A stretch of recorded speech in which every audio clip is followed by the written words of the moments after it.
It is doing security. Everybody wants to be cool with security because they want to feel secure. Well, the smart ones do. Well, I'm not talking about anybody else. I mean, there's no need to talk about anybody else. You know what I'm saying? That's true. What we are here to talk about is how y'all doing. You know what I'm saying? We missed you, baby. We missed you. It's been a while. It's been too long. You know what I'm saying? Y'all been playing them games, but you know, we get it. We get it. So when we're as of recording live from East Williamsburg, as always, Live and direct. from my semi-air conditioned dungeon Well, you know, it's not hot, but it ain't cool. in the marshes of how do I put this without like revealing exactly where I'm at? Well, once again, from the slums of Bushwick. You know, exactly from the slums. I can't call it Shaolin. It ain't Shaolin. All right, well, you know, again, we're kind of in between that area of what is Bushwick and slums. slums and East Williamsburg. That's right. So welcome back to the Triple P. You can't see me right now, but I'm doing the triple threat. You know, holding up the triple threat. Shout out to Bam Bam Bigelow. R.I.P. Shout out to the franchise. Shane About him, Douglas. but shout out to Chris Gandito. I mean, you know, he's the only one alive, so we got to shout him out. The other two are gone. May they rest in peace. And, Once again, shout out to Bam Bam. shout out to Bam Bam. Bam Bam in the building, to quote Action Bronson. Shout out to Asbury Park. And greetings that come from there, son. I mean, I don't know how many greetings you get from there. I've met not too many individuals from there, but they do have a real gangster edge to them. That's what I've noticed. You know, like there's something about that place, man. Shout out to DDP, man. Word. And once again, I don't think there's been anyone or anything that's better than Canyon. All right, there's a lot of RIPs in these first couple minutes here. Like, Well, there's been a lot of RIPs within the last year and a half, but, you know. true indeed. And speaking of which, as I was trying to make this point, I'm a little drunk, but Just a little bit. just a little. This is like the third in the series that I may or may not have referenced. I'm pretty sure I did. It's been so long since we made those episodes now. COVID-related reasons. Yeah, we definitely caught the COVI baby. It's COVI baby. Only niggas in black suits showing up to my crib. You know, So. it's COVI baby. Shit, or getting the video taken down because we mentioned this shit. Yeah, only Hove showing up in the, you know what I mean, whatever he's showing up in. And I don't need that right now. Mims. He's here with his kids. It's going to be like us. Like, you know, we go outside. It's just going to be him and Beyonce and his kids just standing there looking at us Nah, in red jumpsuits. It's going to be him. I mean, if we lucky, it's him and Bleak, but point is, we may Or, want to stay low-key with this Or one. your man, Jay Electronica. Now, and I don't think Jay is going back to those goon ways no more, son. Nah, he might do it for fun, you know. They're both hipster niggas now. Kill for fun. I kill for nothing. So they kill for nothing. There's an inordinate amount of Hove references also here in this first couple minutes. Well, we are in Brooklyn. So, hell of an introduction, isn't it? I am the Liquid Snake. Once again, I gotta work on my Liquid Snake accent so I could like quote a line every time from like the 800 Metal Gears that there are. Man, they'll you know, sooner or later there will be several cuts for that. So I wonder if they flag us if we sample it. Probably not, because it's only if it's under 10 seconds, I think the rule is we're good money. that, and you don't have blonde hair with an accent. Not yet. Well, if and when you do, that means we really are up, and congratulations to us in the future for that. That's what I'm saying. That's when niggas is probably getting like ad revenue and fucking. That's when you start busting the eye patch. Nah, that's when I get the fucking I bust the eye patch even though I still have both my eyes. Get the fucking hair plugs. Get the long blonde hair like Fabio. You know. Either Fabio or this nigga, the wrestler. Word. The Ram son. Mickey Rourke. The Rock. So yeah, I'm Liquid Snake, and to my immediate left, the one who is light-skinned and often engages in some levels of banditry. Maybe not when we was laid up, but you can see him out in the corner of Wyckoff and I don't know, fucking Stanhope. Yeah, if y'all see me out there and shit went horribly wrong, At 2 a.m, especially then. There's nothing good going on if y'all see me on that corner, or if you see me on any corner at that time of the night, and I'm not waiting for an Uber or a Lyft, and shit ain't janking, man. But Word. Unless you with a bunch of Mexican individuals rocking leathers, mad doñas behind you, then it probably still ain't nothing good going on. But we'll see, man. But at least it's an adventure. At least there's some balance, and there's some balance to the wave. You got to watch those levels. Shout out to Menu. Shout out to the brother man. So yeah, we're here to talk about some basketball, even though we made various references to wrestling and rap. Basketball and and some other little tastes, perhaps. I'm saying we'll definitely, you'll get your main course, but you'll definitely get like 2 good appetizer samplers. You're gonna get like the green tea ice cream, they give you after you eat mad sushi and shit. Shout out to Benny Hannes. We're like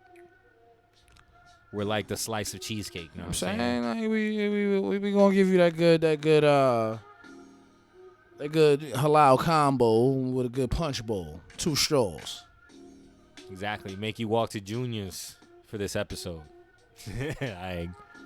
So we're gonna cover the conference finals and the NBA finals, which were fucking fantastic. Yeah, we're gonna cover the shit that we covered the last time. Let me very quickly shit on various NBA fans who said that this shit was boring. I don't know what y'all niggas is watching. Y'all out of your minds.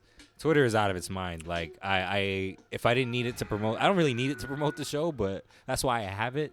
And so at least, when you guys giving up a shit. Pretty much why I have the gram, too. You can message me or message us about it. But man, Twitter is definitely a hell site. But like, if they're saying that a lot of bad opinions.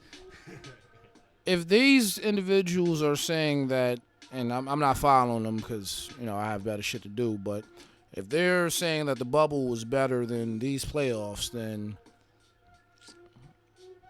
they need a little bit of help, man. They weren't even saying that, which is funny. And I would say in some ways the bubble was better in that it was such a unique situation.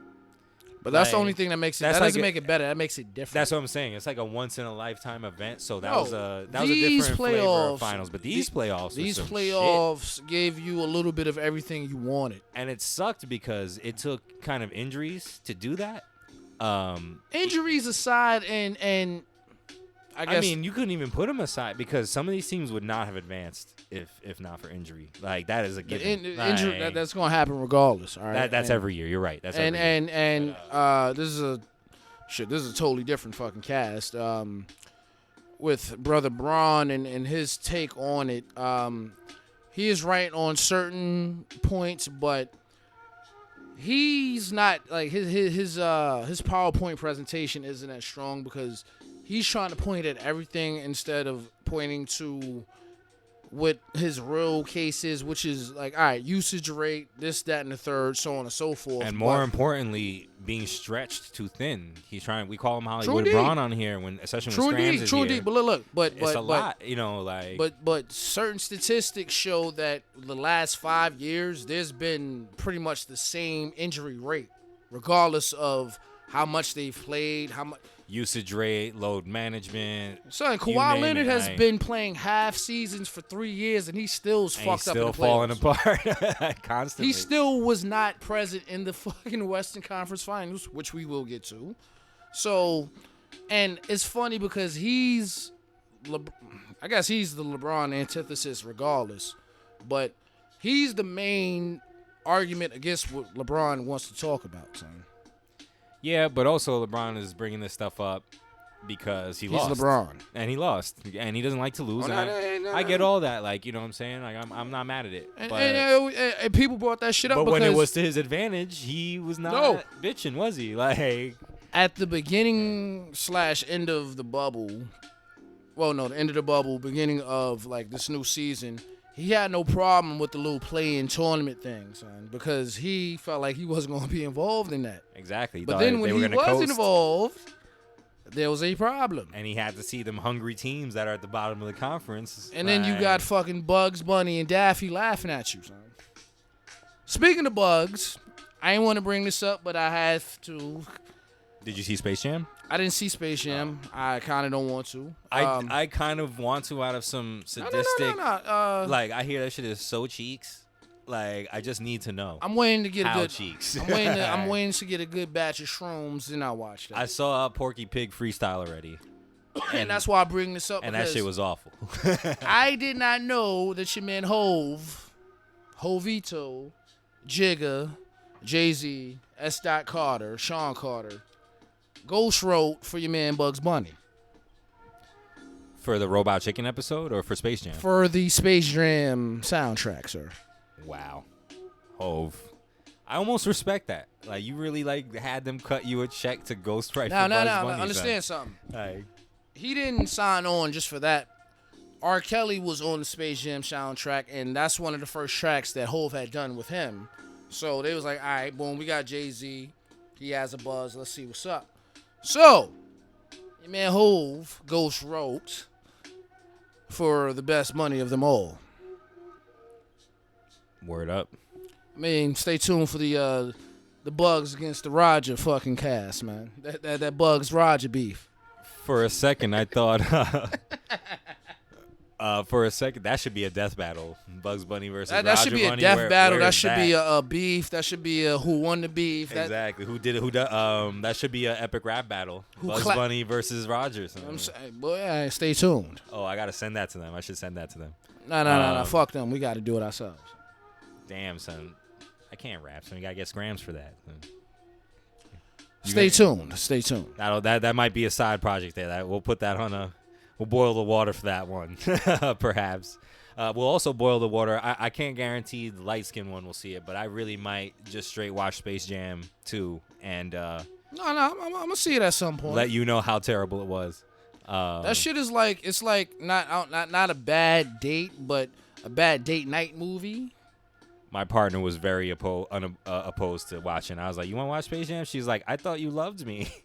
And then we watched that Porky Pig freestyle scene, and she's just like, "I thought you loved me." I was like, "All right, I guess I'm watching this movie by myself."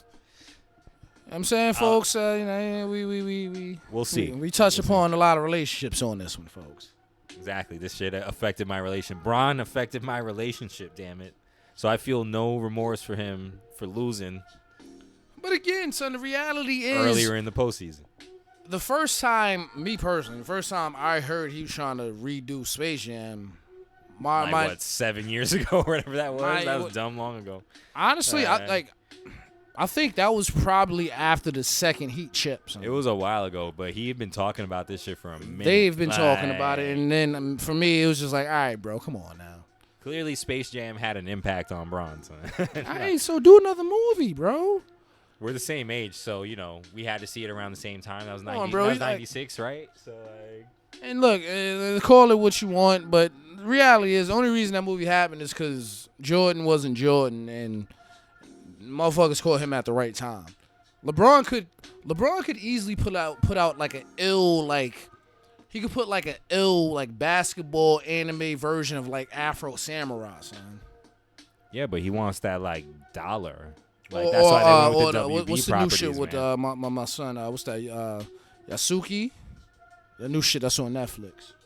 Oh, it's Yasuki. It's not Yakuza. It's Yasuki Yakuza, some shit like that. But my man, that he's the black samurai.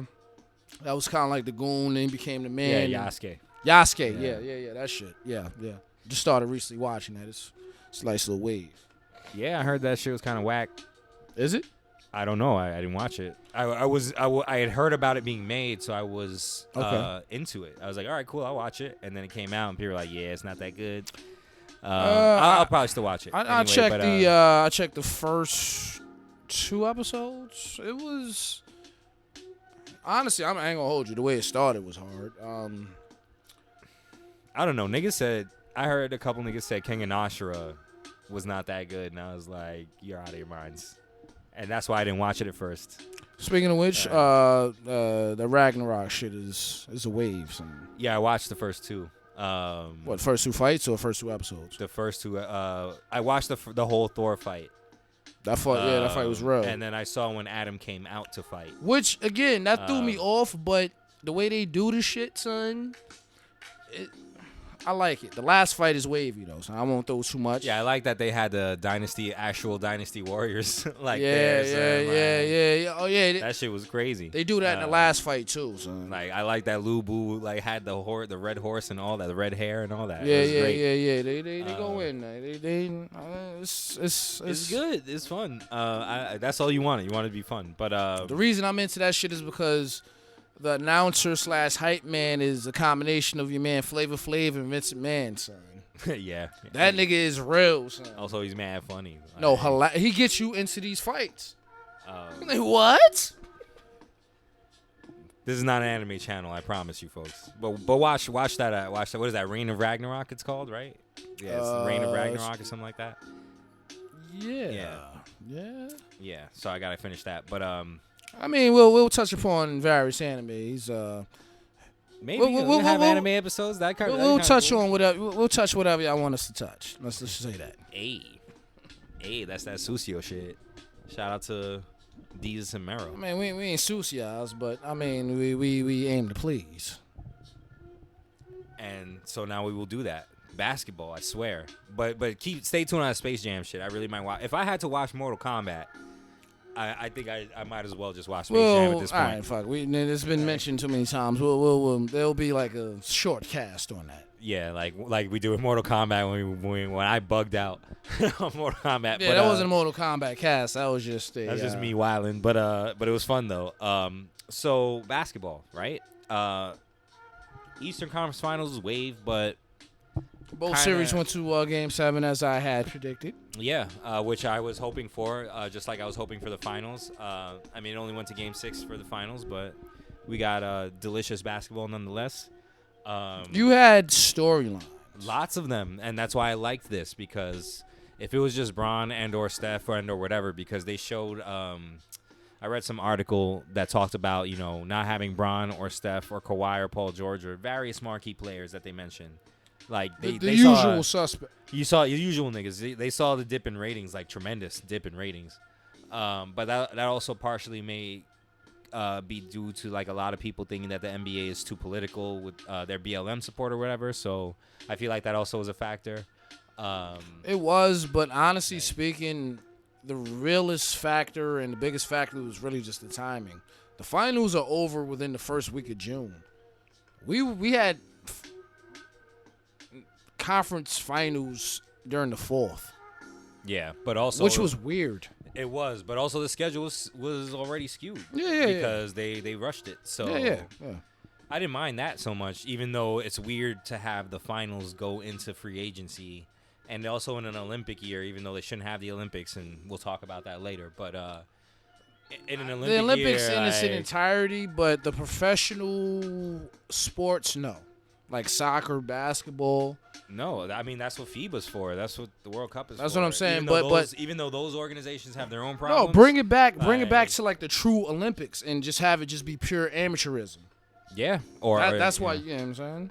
Yeah, but they won't do that. There's too much money not to have professionals. Especially in the major, quote unquote, like if they didn't have Simone Biles, yeah, in gymnastics, only gymnastics heads would watch that. But now non-gymnastics heads are watching Simone because she's fucking awesome. So like, and it's always been that, bro. It's always been that since for all of it. Like think about ice skating and how those famous ice skaters like Michelle Kwan and Christy Yamaguchi and Nancy Kerrigan and all them, Oksana Bayul. I could I could go on, But but that's the beauty of that drew people to that. You know what I'm saying? No, that's the beauty of the Olympics, like an amateur showing, and what I'm talking about right now probably is a little bit more in regards to boxing, but like a certain amateur, like really showing up, showing their pure talent and becoming a star based upon that. You know, I can't remember the last time that happened with boxing. Maybe Andre Ward, but usually when we talk about that shit now, it's sport, like it's things that we won't watch on a regular. You may watch the qualifiers if you're really into that shit, but I found myself the other night watching like the double synchronized diving joint for women. That shit is cool. No, it is. It is. I like that. That shit is cool. It is. It is. I get what you're saying. You know, you think about stuff like skeet shooting and shit. Skateboarding finally is a sport there. Like, yeah, like I'm a little surprised they finally made it. I'm annoyed that I missed that because I'm into that. Apparently, it was pretty good, but I'm kind of boycotting the Olympics because they are a ridiculous organization, and this year specifically shouldn't have happened for various reasons. Which again, we will get into much later. The Olympics are ridiculous because they really bank off. I'm not gonna call it fake patriotism, but they bank off. They take advantage of it. They do, and off of real like nationalist pride, you know, and which is real shit. You know what I'm saying? And you know, somebody's gonna do that regardless. Again, like I'm as I've said 800 times on this thing, I am no athlete, but let's say I was good at something, you know what I'm saying? I don't know, card games or some shit. I don't know, whatever. Yeah. But let's say I'm an Olympic athlete. Of course I'm going to be like, and America, as I've said many times, has a lot of fucking problems. But I'll be mad prideful to represent my country anyway. Like, even to just place. And just to represent God yourself, forbid I man. win a medal, like. You've been going hard for like 8 years, man. Yeah, like training. Like, this is my life. You know what I'm saying? Yeah, your life. Some Kurt Angle shit, bro. And we'll talk about, you know, Sha'Carri and all that stuff later. But, like, you know, it's incredible. Point is, USA has been losing in basketball terms. Hard body. They're making us look bad after, again, which was an entertaining playoffs. Incredibly. Very, not only entertaining, but engaging. Like, I was into it, man. Like, I was really rooting for the Hawks hard, man. That Eastern Conference final. It's not that I didn't want the Bucks to win. It was more like I watched these guys claw and scrape through this postseason. Like, the Hawks overachieved. They also capitalized on not a weak Eastern Conference. It wasn't weak. But, like, there was definitely power in that postseason. Well, no. Mentally weak. That's true because the Heat got smoked as we covered before. And keep it 100, keep it all the way 100. If the Bucks, like the core team they have, if they had not been going through what they've been going through since, let's say, 2018, they wouldn't. Earlier than that, because remember, Fear the Deer has been since 2013 they came. All right, but nobody respected that shit, and nobody. But the point is, they've been coming. You know, all day. But nobody considered them contenders until like 2018. That's true. Until the MVP started coming. All day. But, and there's something to be said about that because we can have those Pop-Tart, Hot Pocket champions that, you put the team together for 1 year and y'all win the chip shit. But it's something to be said about a team that's been together for some years. They've been going through the fucking core of it. ropes. Yeah, they've been that's suffering, man. Suffering. Yo, that's Giannis. That's Chris Middleton. That's Brooke. Everyone else is basically gone. All day. From that team, like. And again, somewhere Ersan Ilyasova is crying, son. Unless he was just not playing. I'm pretty sure they traded him. I mean, he pulled a Tiki Barbara, I can name a couple of motherfuckers that left right before niggas got the Somewhere chip. Malcolm Brogdon is weeping into his hands. Tremendously. Well, that's because he's playing on the Pacers. If he was on a contender, he would feel a certain way. But hey, don't insult my team, my whack ass team. they insult themselves, sir. Really, their general management insults them because the team itself is good money. Yes. But your main players need to get the hell up out of Dodge. Or your main player can't be an injury-prone ass nigga. Like, I fucks with Victor, but like they put all the eggs in him. That was stupid. He's not their best player. Well, he was before they got rid of him. But, no. Brother Demontez is Well, the ace. He's the soul. He's the ace. Boom. He's the soul of the team. It's, Well, it's him and Brogdon, bro. Yeah, and Brogdon they said was a wash like immediately when he got there. The chemistry's off, and then this nigga started bugging. So. Point is, your best 3 players need to get the hell up out of Dodge. I don't disagree, and that's my team, and I still don't disagree. So. But this is not a Pacers cast. But you were talking about the mental toughness of the Eastern Conference, right? So like, bro, if you ever want to do a Pacers cast, we can, sir. Oh man, I don't know. Niggas won't watch that shit. I don't even think other Pacers fans will watch that shit. The only nigga I could probably get to watch that shit is your man, who was it, Omar Epps, because he from there. So he fuck with the Pacers hard. Mike Epps. Mike Epps. Sorry, not Omar. Shout out to Omar Epps. Shout out to Omar. I mean, they deserve a cast because when you talk about how long would that be? Like 20 minutes? No, it would maybe half an hour, 45 minutes, but because you have to start with the Reggie era. You like a retrospective? Yeah, like we could do I'm that. I'm not talking fun. like just no. First of all, I can't just do a Pacers now. No, I got to talk about. You lucky if I don't go back to the fucking ABA, son. When they really were champions. Nah, then that forces me to do like reading and research. Well, you do claim to be a Pacers fan. Yeah, I should know that shit, right? You know. And you do claim to be a Houston fan too. Stand by for the all right. The Houston cast will be before the Pacers. But cast. I at least have some memories of like watching Ralph Sampson play when I was a fucking little ass kid. And for what it's worth, I have some connection to the team. You know, the Houston cast will be much cooler. The dream was the reason that I really wanted to play basketball. Like I wanted my game to be like his. Like he was so good. Houston has had way swaggier players than than Indiana. So. Even though Indiana is the birthplace of ball. That's true. Which is hilarious. Like, you would think more niggas would want to play in Indiana given, like, its heritage. Because people always talk about New York is the Mecca. You know, L.A. is this. You know, like, all those other basketball cities. You know what I'm saying? Like, New York is the Mecca of street ball. Team basketball and the pure game of basketball is Indiana. Well, all right. New York City is the birthplace of street ball, but like cool basketball, you know, like. But again, shout out to half of my side comes out from Long Island, and anybody that balls in Long Island knows that they appreciate both street ball and the fundamentals. I probably wouldn't be a shooter if my pops wasn't from Long Island. Shout out to Starberry. Shout out to Westbury. Shout out to Bash. Sebastian Telfair. That's Coney Island, but I now have to put a Sebastian Telfair hashtag in this, maybe, just to fuck with niggas.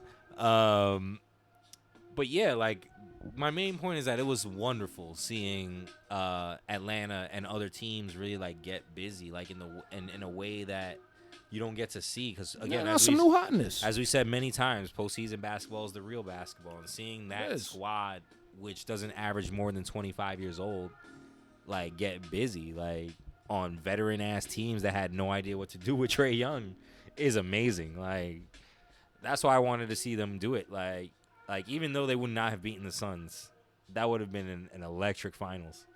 The Hawks versus the Suns, Trae versus Book, son.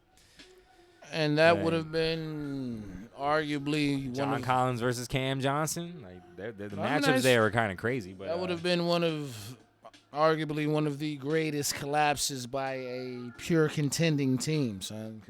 The Hawks could steal that one if you give them some time to adjust. Nate McMillan was on fire, bro. Like with how he was coaching. There's no way in hell he does not get enough credit, man. No. He really doesn't. He's the reason they did that, but there's no way in hell that this Hawks team is supposed to beat that Bucks team, son. Or even that Nets team. Or even threaten them, you know what I'm saying? Like the fact that the Bucks really had to like go Super Saiyan 2 to beat them. No, they caught a hot, young, talented team with a great coach. Who get along, you know what I mean? They fuck with each other, like you can never doubt that team that fucks with each other, because they will play until they die. That kind of sounded like the Knicks, but not really. Nah. Even the Suns just have that camaraderie. Like, we make all these jokes about how they all got their dicks sucked by the same woman in the bubble, but clearly that brought them together. Like, and what may have ultimately separated them. Nah, they're good money. Their only issue is contracts in the next 2 years because DeAndre and who is it? Well, first of all, CP is saying that he's interested in being a Laker. Yeah, but he said that for years. And it would not behoove him to go to a team that is kind of cursed right now. Like, I know Bron's your man, but no, don't do it, son. Like, don't. I mean, stay with that young new hotness. Like, they clearly thrive off of you being there. Like, and I know you're listening to this CP because you listen to us, but like, don't do it to yourself. Like, I mean, shout out COVID gang. Exactly, gang, son. We'll talk about that too, like the CP issue and what happened to him. Because I'm seeing a lot of. It's funny because niggas are slurping CP for like the last month, and rightfully so. No, like everybody was ready to give him his roses. This whole postseason, niggas was everybody like we all want to give him his roses, but desperately, like, everybody's busting their nut too fucking early. And that's what happened, and so I'm gonna address that soon. But we're still talking about the conference finals here. So shout out to the Hawks, man. They are a good ass team and they're not even paying niggas that. They also have that dilemma. They're gonna have to figure out how to pay all them young niggas because they should keep that team together as much as they can. We'll see, man. They have quite a few characters. So. Because imagine you attach a star to that, like another star, like right star, or just shit, even 2 solid bench players. Because that's really how they was cooking niggas. They was cooking niggas with their depth, like. Yeah, their depth from like 1 to 6. No, you add 2 more, like legit players to come off the bench, and you can. Like, first of all, because then it gives Bogdan, and those guys less fucking pressure. Like, that's really their issue. Like, they feel this need to show up. You got Lemon Pepper. He's a good backup for Trey. You need. I'm not gonna lie to you. We saw that trade between the Pelicans and Grizzlies, but. If I was the Hawks, I may have tried to get that Steven Adams acquisition, son, and bring him off the bench to back up our brother Clint. And again, wasn't I literally saying that New Orleans is ripe for the swindling the other night, and then it happens today, as of this recording, by the way, for context.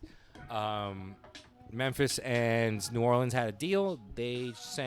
Memphis sent Jonas and 2 picks, I believe, a pick or 2.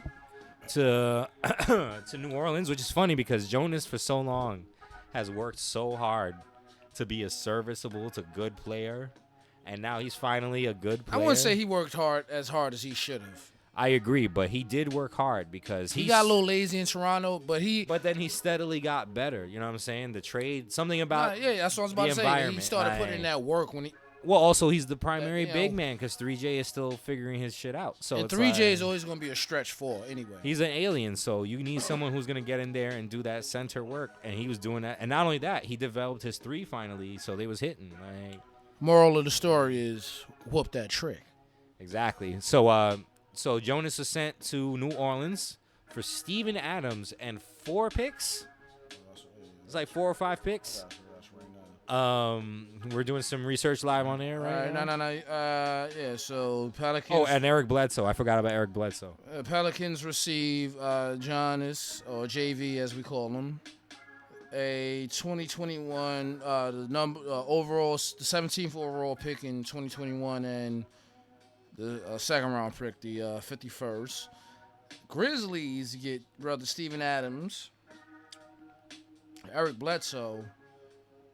Boy, this is a big swindle, son. They swindled them, son. That's what I was talking about. They swindled them hard, Steven Adams, because you imagine what those picks are gonna turn into?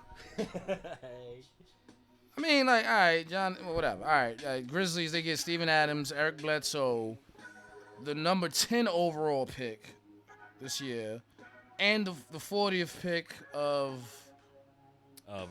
this year, and the fucking Pelicans.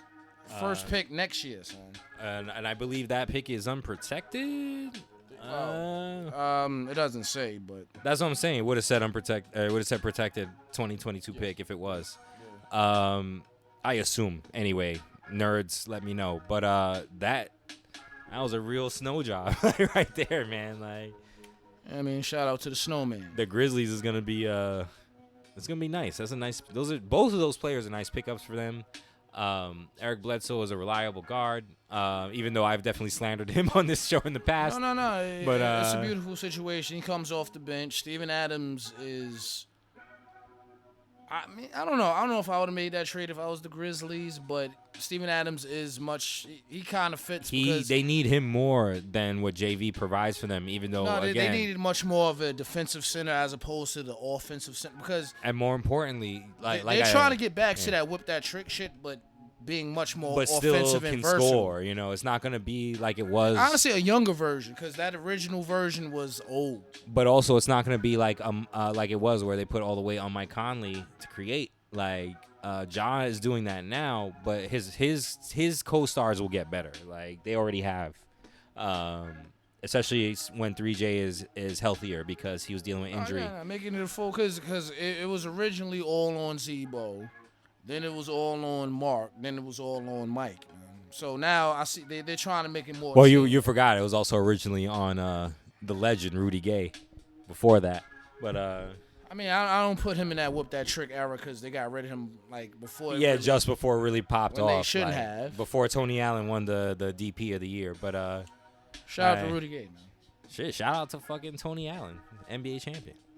Well, I'm gonna give Rudy the shout out because he needs it, son. That's my guy, son. That's a guy. Him and Tracy McGrady robbed of rings, fucking swindled of rings. Son. Like get that man Rudy on a contender. You need to get that man a championship. Son. He deserves it. He got that Pop Salt now.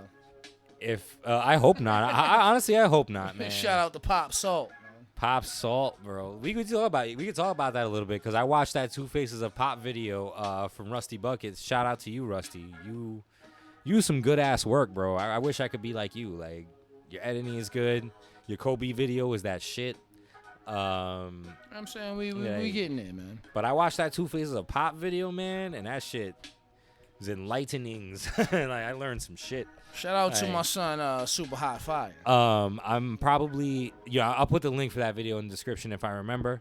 Cause y'all should go over there and watch that. Cause there's definitely a lot of people.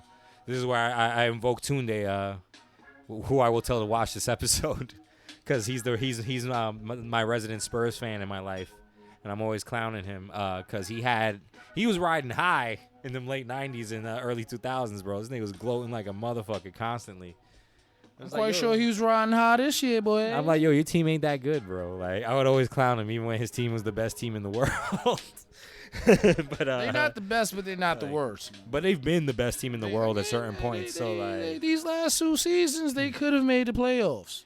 Well, as I've alluded to a couple times in previous episodes, I think the death of Pop's wife, in addition to the culture, if you guys go watch this fucking video from Rusty Buckets. But I think he was so used to, this is what I got from Rusty. Like, he is so used to running shit in his way for so long because of, what was he, in the Navy or the Army? Was he a Marine? I forget what he was. It was probably Army. But he's used to that drill sergeant shit. He used to running shit. And he, like Phil Jackson, which the video, I don't want to spoil too much, but the video makes a comparison between the two because both dynasty running coaches had once-in-a-generational talent on their rosters in Tim Duncan and Kobe Bryant. So... no, that's not true. I mean, like... Phil had Jordan. Pop had older Admiral. But technically, they both had, on 2 different occasions, once-in-a-generational talents on the same fucking team. That's what I'm saying. I don't even count Admiral or even Shaq, and I don't want to discount them either. But you have to count them. I'm just saying in the sense that he showed that he was able to take the spark of young talent and build that into Inferno. Like, granted, those 2 players, I argue, would have been great no matter what because of how they approached the game. But Jordan was already great before Phil. I'm not even thinking about Jordan. I'm talking about Kobe and Duncan. I'm talking about Kobe and Duncan because this is the era in which we are at. right now. And so, no, they were in the same I- era, and the argument will always be who was the better player. Jordan, but No. Kobe and Timmy. I don't know, man. That's why I was. I don't know, Folks, man. if y'all want us to touch upon y'all that. want us to have that debate, we could do that. In fact, I think we will. I definitely will argue for Tim Duncan against Scrams and Kobe. That may be our version of the beef videos. It's funny. This episode has been more of like a brainstorming, like, yo, folks, if you want this, we'll make it, type of shit. Once again, like I said earlier, we missed you, baby. This is like a production meeting / reunion with our people. We won't ever Vinnie Mac you, baby. I want to give you what you want. Exactly. You tell us what's best for business, and we will dance monkey dance for y'all. Like y'all, all 20 of y'all, all 3 of y'all, give us the respect on our names. Shit, we might even twirl depending on the conversation. I don't know about that twirl alliance. I don't know. No affiliations. Nonetheless, Greg Popovich, again, Rusty didn't shit on him or anything. Like, he's like, yo, this nigga's still the best coach to me ever. I agree with him. Like, I don't give it to Phil, really, because he had a lot of luck. But I ain't gonna hold you. But top three for me, R.I.P. It probably will have to be Chuck Daly, man. Niggas don't give Chuck his respect, man. Because he ain't around.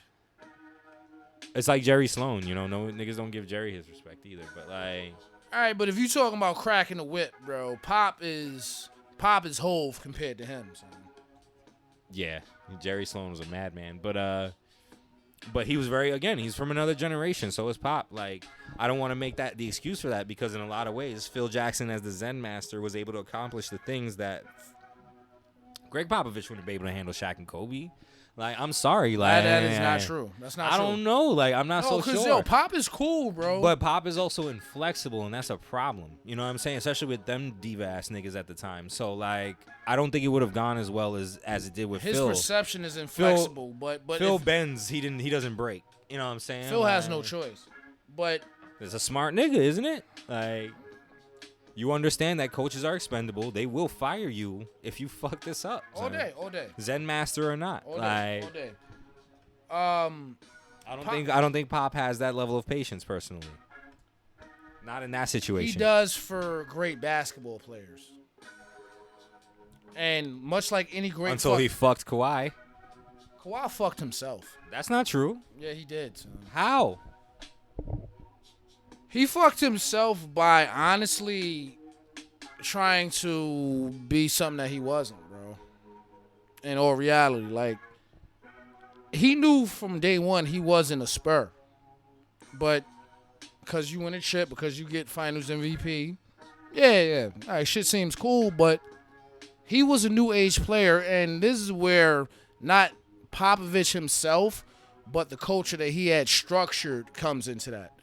Because Pop wasn't really coming at him. He did, but he didn't. But Tony Parker was coming at this nigga. Ginobili was coming at this nigga. That makes sense because they are in the old guard. They're the soldiers of the general. Yeah. Which, again, I don't want to steal Rusty all his language and shit. But, like, he explained it so well.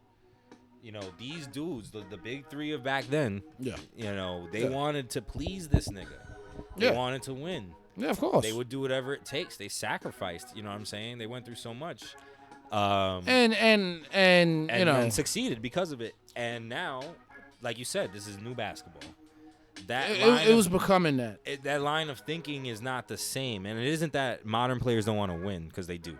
No. But, and look, you think about Jim Boylan, right? Like, which is also an example that Rusty made. I'm gonna have to basically link the video because I feel like I'm just fucking cribbing this nigga's point. But he talked about just throw it in the. I definitely will. Throw it in the caption. Watch this video, man. Like, his video is ill, but I think it's like half an hour is well worth your time. But Jim Boylan was in that mold of NBA coaches, even though he wasn't ready to fucking coach a young ass team like the Bulls, and they mutinied against him, son. Like, as soon as this nigga became the coach, like. These little niggas don't tolerate that drill sergeant shit no more. Unless you have their respect. Like, They talk about how, for example, Tyronn Yeah, you have Lue, to have some swag for that now. You know what I'm saying? They talk about how Tyronn Lue is the player whisperer, like, because he is not clearly he was a player. He understands the language. He understands what niggas go through. He understands all of it. Yeah. So it makes sense that niggas will follow him into hell because he knows. Same thing with Nate McMillan. He played. You know what I'm saying? All these dudes who play. I'm not saying players always succeed as coaches because that's not true. Check Scott Skiles, but like. So I don't know. Scott And he had a modicum of success. I'm just saying that Scott, you know what it is? He had his weaknesses. You know what I'm saying? That like he had his weaknesses, but Scott always had like OD young teams. Cause he had early Captain Kirk with Wild, and he had young fucking Bogut and Jennings. Yeah. And you like the time you can always crack the whip, but it's not about cracking the whip. It's about how you do that shit. But you literally said it, you know, a couple seconds ago. It's about, you know, that level of swag, the respect, you know what I'm saying? Like a lot of these dudes, these coaches are old white dudes. Like, and shout out to Doug Collins, by the way, who's an old white dude, got swag. Doug. Popovich is one of those. LeBron will let Popovich crack the whip, and that's why I say what I say, because players love Pop, son. He's a player's coach. He just comes off as a dick to the media. Nah, but he's a dick. He's a dick. It's just that because he had results, niggas respect him. And it doesn't mean I don't respect him or anything like that. But again, I say this that nigga will coach you into the ground on the X's and O's. You know what I'm saying? And truth be told, I still say this, son. He probably has bought the best out of your man DeMar, son. Yeah, honestly. And DeMar is not the number one leading free agent for no reason right now. I wouldn't mind having him on the Knicks. Niggas is fronting on him, but I don't know why. His besides the price tag, I don't know why. You know. But again, like, we not paying nobody anyway. Oh no, that's good for us. I'm just saying that other teams have said that that's an issue, like, because he wants to get paid. Also, allegedly, he want to go to the Lakers too, because, you know, he from there. Like, fair enough. But all right, also he would solve a lot of their problems, like as a preeminent two guard, as a mid range master. Like, he would really help. I have to clarify shit, son. When I refer to free agents, it's only in regards to the Knicks. I don't care about nobody else at this point. Nah, I care about storylines. No. And again, I said it earlier. Would I like DeMar on the Pacers? Absolutely, but I don't want him going there. Why? What does he do? He makes them better, but not enough to contend. That's which is the point, right? And honestly, that's not a vertical movement. The Pacers it's lateral. Yeah. But like, the Pacers need to blow it up, honestly, for me. Like, and that's my guys, but it's not working. He's a step above Victor, but yeah. Now look, him and Victor and Malcolm, that's a nice 3-punch it's still not enough. You doing something, but all right. It's just you contend in the East, and then you get smoked. I don't know if y'all have to coach for that, because that's what I'm saying. That's a small ball team. You contend in the East, and then you get smoked by a coach who coaches better than you or has a bigger team than you, which is what happened to them, because they were in playoff contention, and then they just kind of slid a little. So, well, first of all, that's always their story. Yeah, true. But technically, that was their story last year. They made it to the playoffs last year, right? Yeah, because they got bumped by the Heat. Yeah, it's just that they lost Victor. Oh yeah, that was the. Folks, if y'all want us to do that too, we can do that. The Jimmy Bouquets and T.J. Warren beef. Oh yeah, that was spicy. I mean the bubble beef. Bubble stories, bubble beef. Yeah, bubble wars. The lemon pepper saga. What was that other one? Son that got kicked out the bubble because he caught COVID and tried to come back. Daniel House. Right? Yeah. And that like hurt the team because they really needed him. Because he was playing number one, speaking of somebody that needs to get the fuck out of Dodge. Daniel House. Him and your man, son. The other one that's good money on Houston. Oh, this nigga who be dunking it. Yeah. The one that he got that story. The one that his girl left him. Yeah. Left him just before he got signed. Yeah, left him while using the G League, son. Yo, that's just like fucking. That's just like Head of State when Chris Rock this bitch fucking Vanessa Givens left him right before he became president, son, and kept stalking him after that, son. Wow. Talking about, yo, when we get married, I want this, that, and the third. And every time she showed up, this nigga was like, security. I mean, and your man's in the black suit. Will Smith and your man's. They showed up. You know what I'm saying? Neutralizer. Bling, bling. Next you know, Shorty is twerking in the fucking a 50 concert. And rightfully so. So Western Conference Finals. We talked a lot about the East. What about the Western Conference Finals? You touched Hawks. And I touched the Hawks and like how that went for me. We didn't touch Nets and Bucks. Oh yes. That was a slobber knocker, man. We were talking about this earlier. Is Giannis the best player in the world? So I feel like this is honestly the time to talk about that, even before the finals and what he did in the finals. Just the fact that they won, yes. But that series, series, like they won because KD is an alien and he has like a size like 38 shoe. Because if his toe doesn't hit the line, they go to overtime, or they don't go to overtime. They probably win by 1 point. They win by one. That was the go ahead. But because of what happened, Giannis led his team to a hard-fought 7-game series. In which, similar to the finals, they basically reached their hands into the chest of the Nets and then tore their soul out. Like, even though KD was bugging, son, like Giannis had whatever residual swag that KD had from the Warriors. Giannis stole that from him. Like he absorbed it into himself. When he figuratively and literally bodied that shit out of him. When they ripped the heart out of the Nets. Shout out Drew Holiday. You know, see how long have we talked about Drew Holiday, and that's the reason I'm getting ahead of myself. We'll get to Drew Holiday, but these guys like really tore the Nets down in a way that I wasn't expecting, because it wasn't that I think that the Bucks couldn't beat the Nets. I definitely think they can beat the Nets. Like, the Nets are very top heavy, and I said that shit in earlier episodes. And that was going to be a weakness of theirs, especially since Steve Nash, as good as he coached this season, is still a novice coach. So he doesn't have the ins and outs yet. He doesn't really have the seasoning yet. So, and I'm always in the camp of, you know what I'm saying, if you're a new coach, you know what I'm saying, it's hard for your career to really blossom if you start off with a real talented team. Like a young talented team, that's one thing, but like mature veterans that are talented, you know what I mean, i.e., you know what I mean, your man Doc in 08. And Doc is a good coach. He just, I don't know what the fuck it is with Doc, son. He, for whatever reason, when the time calls for it, he just can't put it together, man. That may be some of that old 80s Hawk shit. I think also part of it is that he applies, because he is a good coach. He applies. He's rigid. He won't adjust.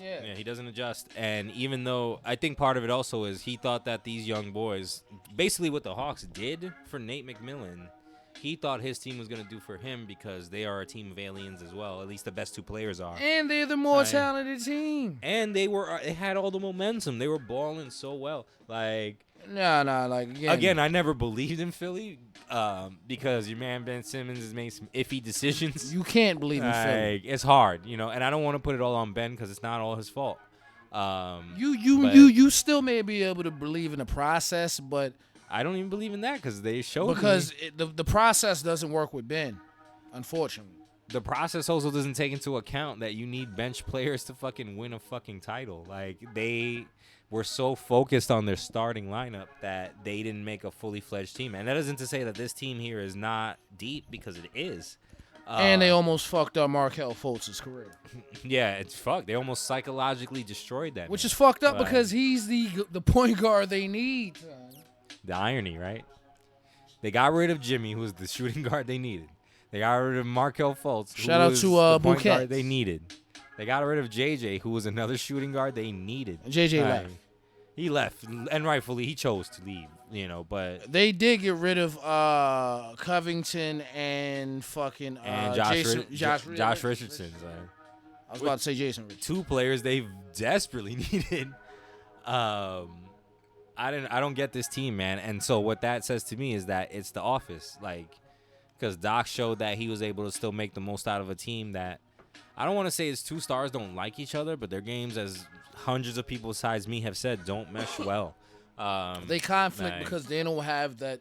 They don't have their Chris Bosh or their Horace Grant, and they're expecting Ben Simmons to be that. They don't have their cool coach. They don't have They don't have that point of the triangle to pivot to between those two stars, which would have been Markelle Fultz or JJ or God, any of these players like. Or since if we talking some real shit. That's why them and Jimmy were so fucking effective because you finally had that dog. They could have had Lonzo Ball and or Jason Tatum. Oh man, that's always the thing that comes up too, man. Well, all right. If I bring that up, I have to bring this up for those Nets fans that listen to us. Y'all niggas got right, but y'all niggas would have had that third pick, and y'all might have had Jason Tatum right now. And you still may have had KD. And not had to make the moves that you made because you can just move Jason Tatum to the 2 or the 4. But you may not have the beard, but if I got KD, Kyrie, and Jason so Tatum, here's a question: was in hindsight question? Here's the question: now that the smoke has cleared, the fog and the dust have settled, all that shit, was the James Harden deal worth it? Like, it's not looking like it personally. It wasn't even looking like it because this nigga's banged up as shit. Like. I mean, that's a microwave. Even though he was playing very well, like I'll give him that, but like we won't know until maybe 2 years from now. So you think it's too early because it's only he only got half a season with them? No, because again, he played injured, and once again, had KD not been a fucking alien, and that was a 3 instead of a 2, they would have gone to the fucking finals. Son. Would they have won? Probably not. Actually, no, they would have won. This is one of those few years where whoever came from the East, outside of the LeBron years, I don't buy that because the Bucks and the Nets would have beat the Suns. I don't buy that because it would have come down to KD having to beat the Suns, and that's a lot, like for him, and he had already expended so much. Fair enough, but it wouldn't. It'd be different if Jeff Green had continued to ball out. You know what I'm saying? And other players had continued to show up and shit. It would have been light work compared to the Bucks because nobody on the Suns can defend KD. No, exactly. Who? KD but that's what I'm saying. KD and Devin neutralize each other, right? So it becomes no, because KD is a better player. They don't neutralize. But I'm talking about he cancels him. I'm talking about output, right? Like they score, so it's just gonna be. If you want to talk about D-Book, it has to be D-Book against either the Beard or Kyrie. But he was injured, so he wasn't playing. So the Beard was playing. Kyrie wasn't. Sorry, Kyrie is out. So So you're talking. But then you force the Beard to defend, and that's trouble. So and I mean, and that goes both ways. But you yes, that's true. You would have been looking at a more point guard oriented Beard, which is probably the most dangerous form of him.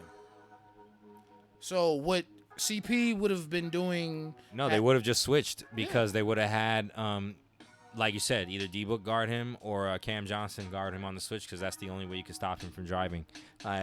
And I'm not gonna lie to you. You have to make him take those fucking shitty setback threes and hope that he doesn't drop them. Basically, is the strategy. I'm taking the Nets because it doesn't matter who you have CP guarding.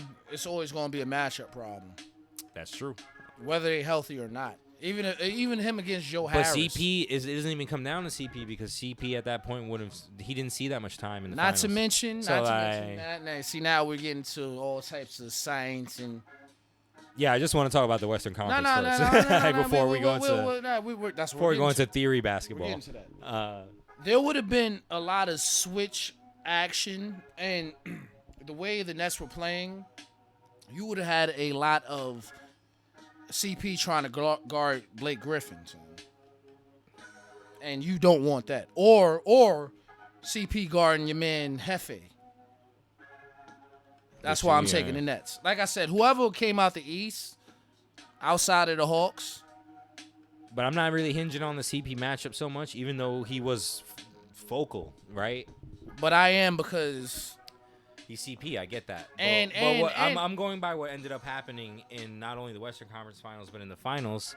And I wanted he to got exploited. I wanted it, yes, but even beyond that, and we talked about this last night when we were at the bar. Shout out to the Charleston Shout out to Charleston and the Gibson. They knew to attack CP because I was gonna save this for later, but this seems like a perfect time to discuss this now. Man had COVID, and even before he had COVID, he was injured. Yeah. So like, But that's why I bring up though that specific matchup problem. And not only injured, but tired because I don't want to say he dragged them, but like they had to really fucking claw to just get in.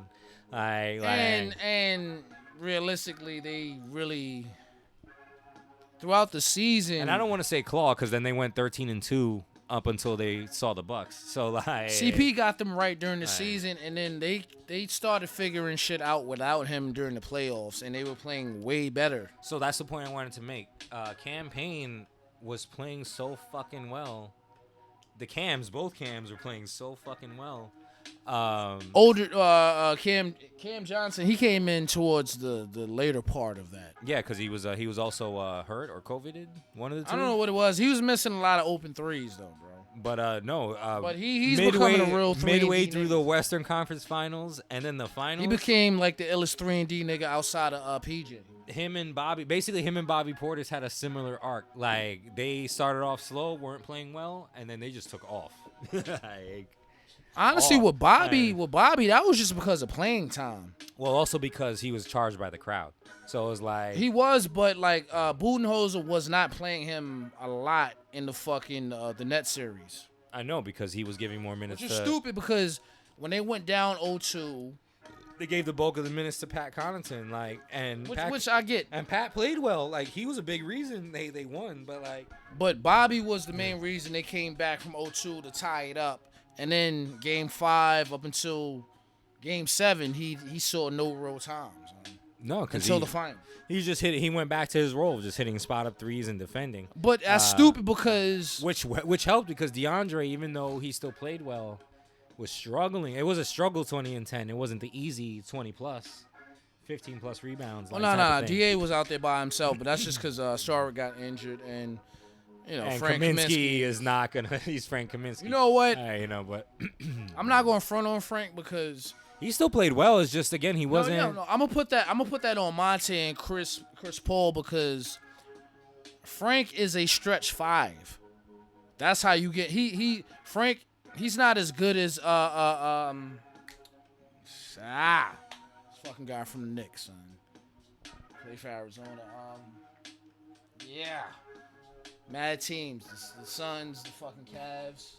It's all light-skinned niggas, son. Whatever. Point is, Frank is a 3. He's a stretch 5, son. And at no point did they ever really use him like that. They wanted to use him much like DA and Saric. No, they wanted him to fill the paint. More post, And they had to because, again, you're dealing with the most dangerous penetrative player in the league. So it's like... I guess besides James Harden, but like he's dangerous for another reason. Stay tuned for that one. The top 5 most dangerous penetrators. there's the most dangerous penetrators at the end of the world. So dangerous penetration. So going back to CP, like Monty Williams was smart enough to figure out, all right, I want him on the floor because without him, these guys lose heart, which they need to play. But like that is not true. During the regular season, that would have been true. But like I said, during the playoffs, so I'm coming to that, right? CP is their totem, right? Once they saw that they could beat the Lakers, even though it was a decrepit Laker team. Even after that, because that's why I brought up. But that's my point. Why I brought up the Cams. That's why I brought up what's the old boy's name, son? The other nigga, son. Cam Johnson. It's Cam. And this dude, Miles. Yeah, Mikal Bridges. Mikal Ballin', Bridges. son. Like, it's Mikal Bridges? Mikal Bridges. I think it's Mikal Bridges. Pretty sure it's Mikal Bridges. Nah, Mikal is on. Am I confusing Bridges right now? Yeah, no, that's Miles. That's Miles Bridges. Mikal is on. I think Mikal is on Charlotte.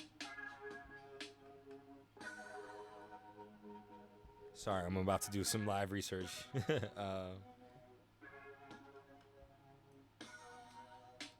This is real professional, I know. No, this is real live. Yeah, no, life. it's Mikal Bridges. All right, Mikal. Miles is probably on the other team. All right, Miles is on Charlotte, yeah. So... And he really should be the better player. So Mikal Bridges, like, their bench showed up in such a way, like, if Cam didn't believe in himself the way that he had throughout the postseason, they're not there. Especially when CP wasn't playing.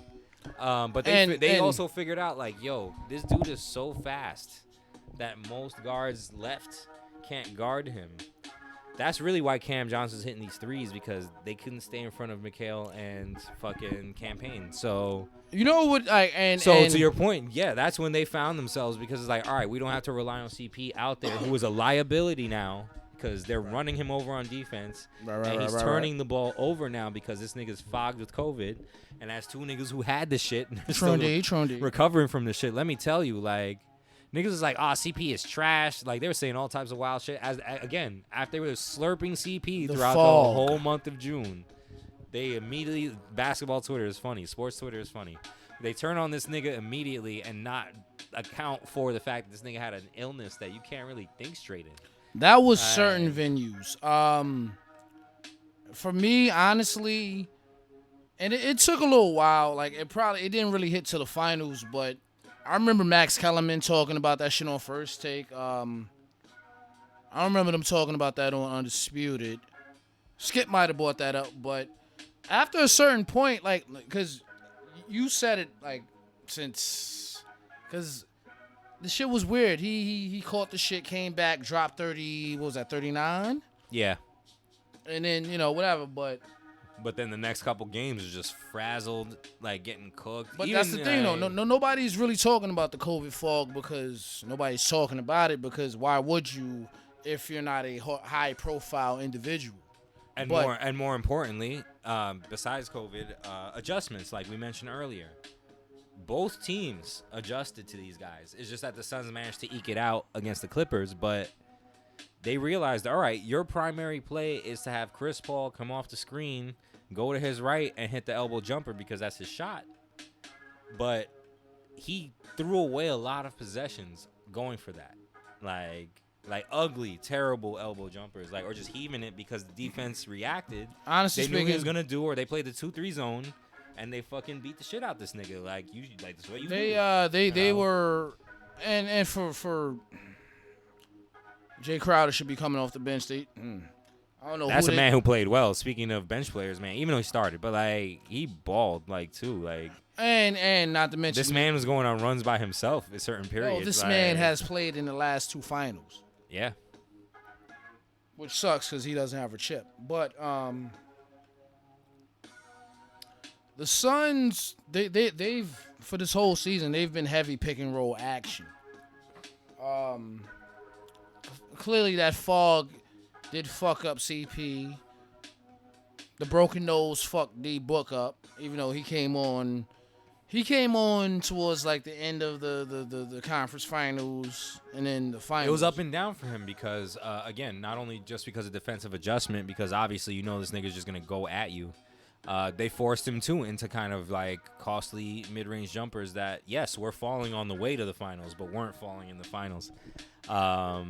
And I don't want to say those aren't wasted possessions because of who he is, and that's his shot. And he has to be that. He has to shoot. Like, that's how they get off. Now again, he like we were talking about a couple of days ago. This nigga was making all types of ridiculous mid-range jumpers, like, that did go down in the finals. So it wasn't a matter. Before he broke his nose, this man was looking like the white mamba, son, because he was inside, he was mid-range, he was outside. He was getting to the line. He was defending. Like, he was doing all these things.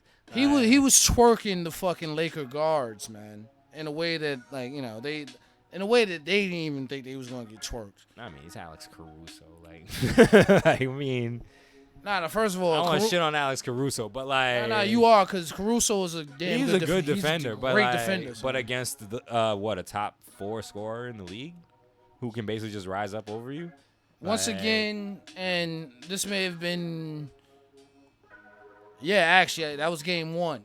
Game 1 of Lakers and Suns. when CP got injured. D-Book took over in a way that had me thinking. That's what had me thinking the Suns was going to get the chip, because it seemed like he had figured out how to be that lead guard. Me too, but here is the key, and you touched upon this earlier. The key was injury again. I guess that's the theme of this podcast. Injury really determined the course of this more than any time I feel in recent history. Because and honestly, bro, that in itself is kind of like a podcast in itself, because let's examine the dominoes, right?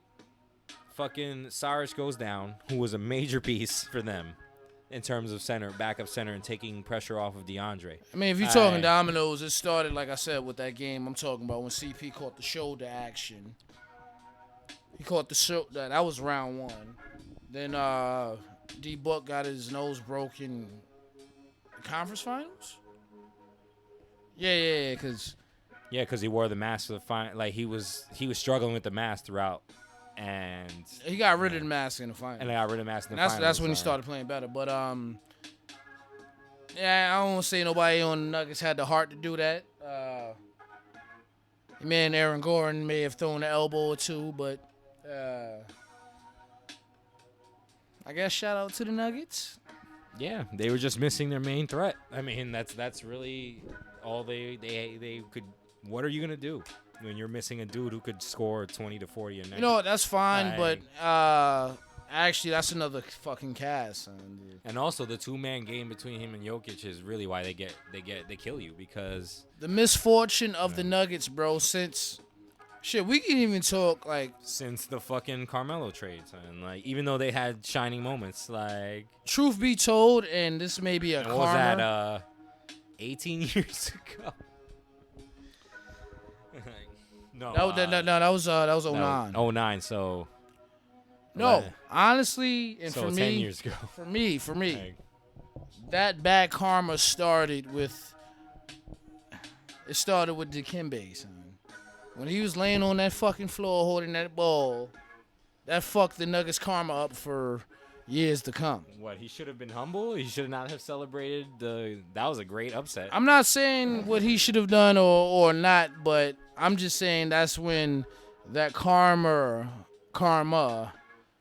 and the Mile High started. You know what I'm saying? Because they've had no real success since then, and then the only real success they've had was the Melo. Yeah, and 09 team, yeah.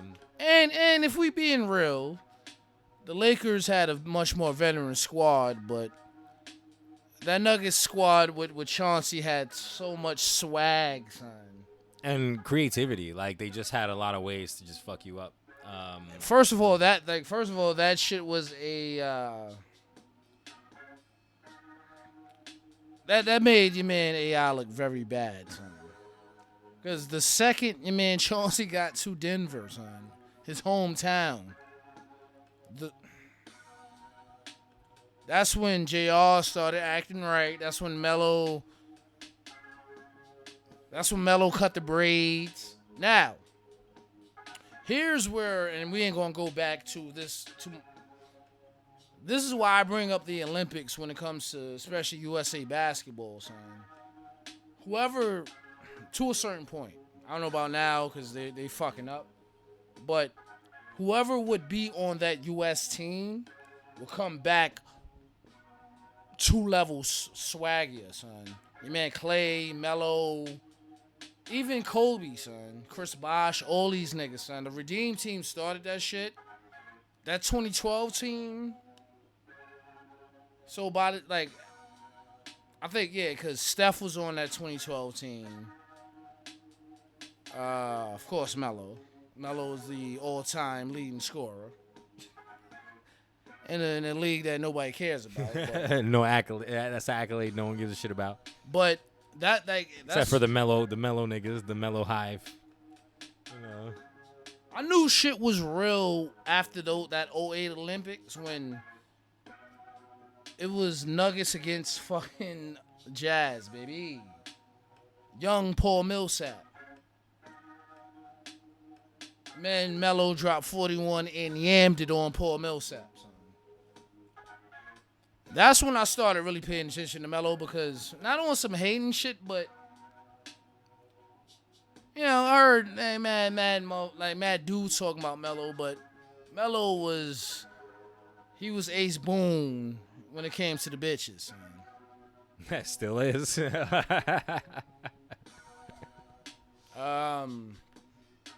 Actually, yeah, nobody has taken this title yet.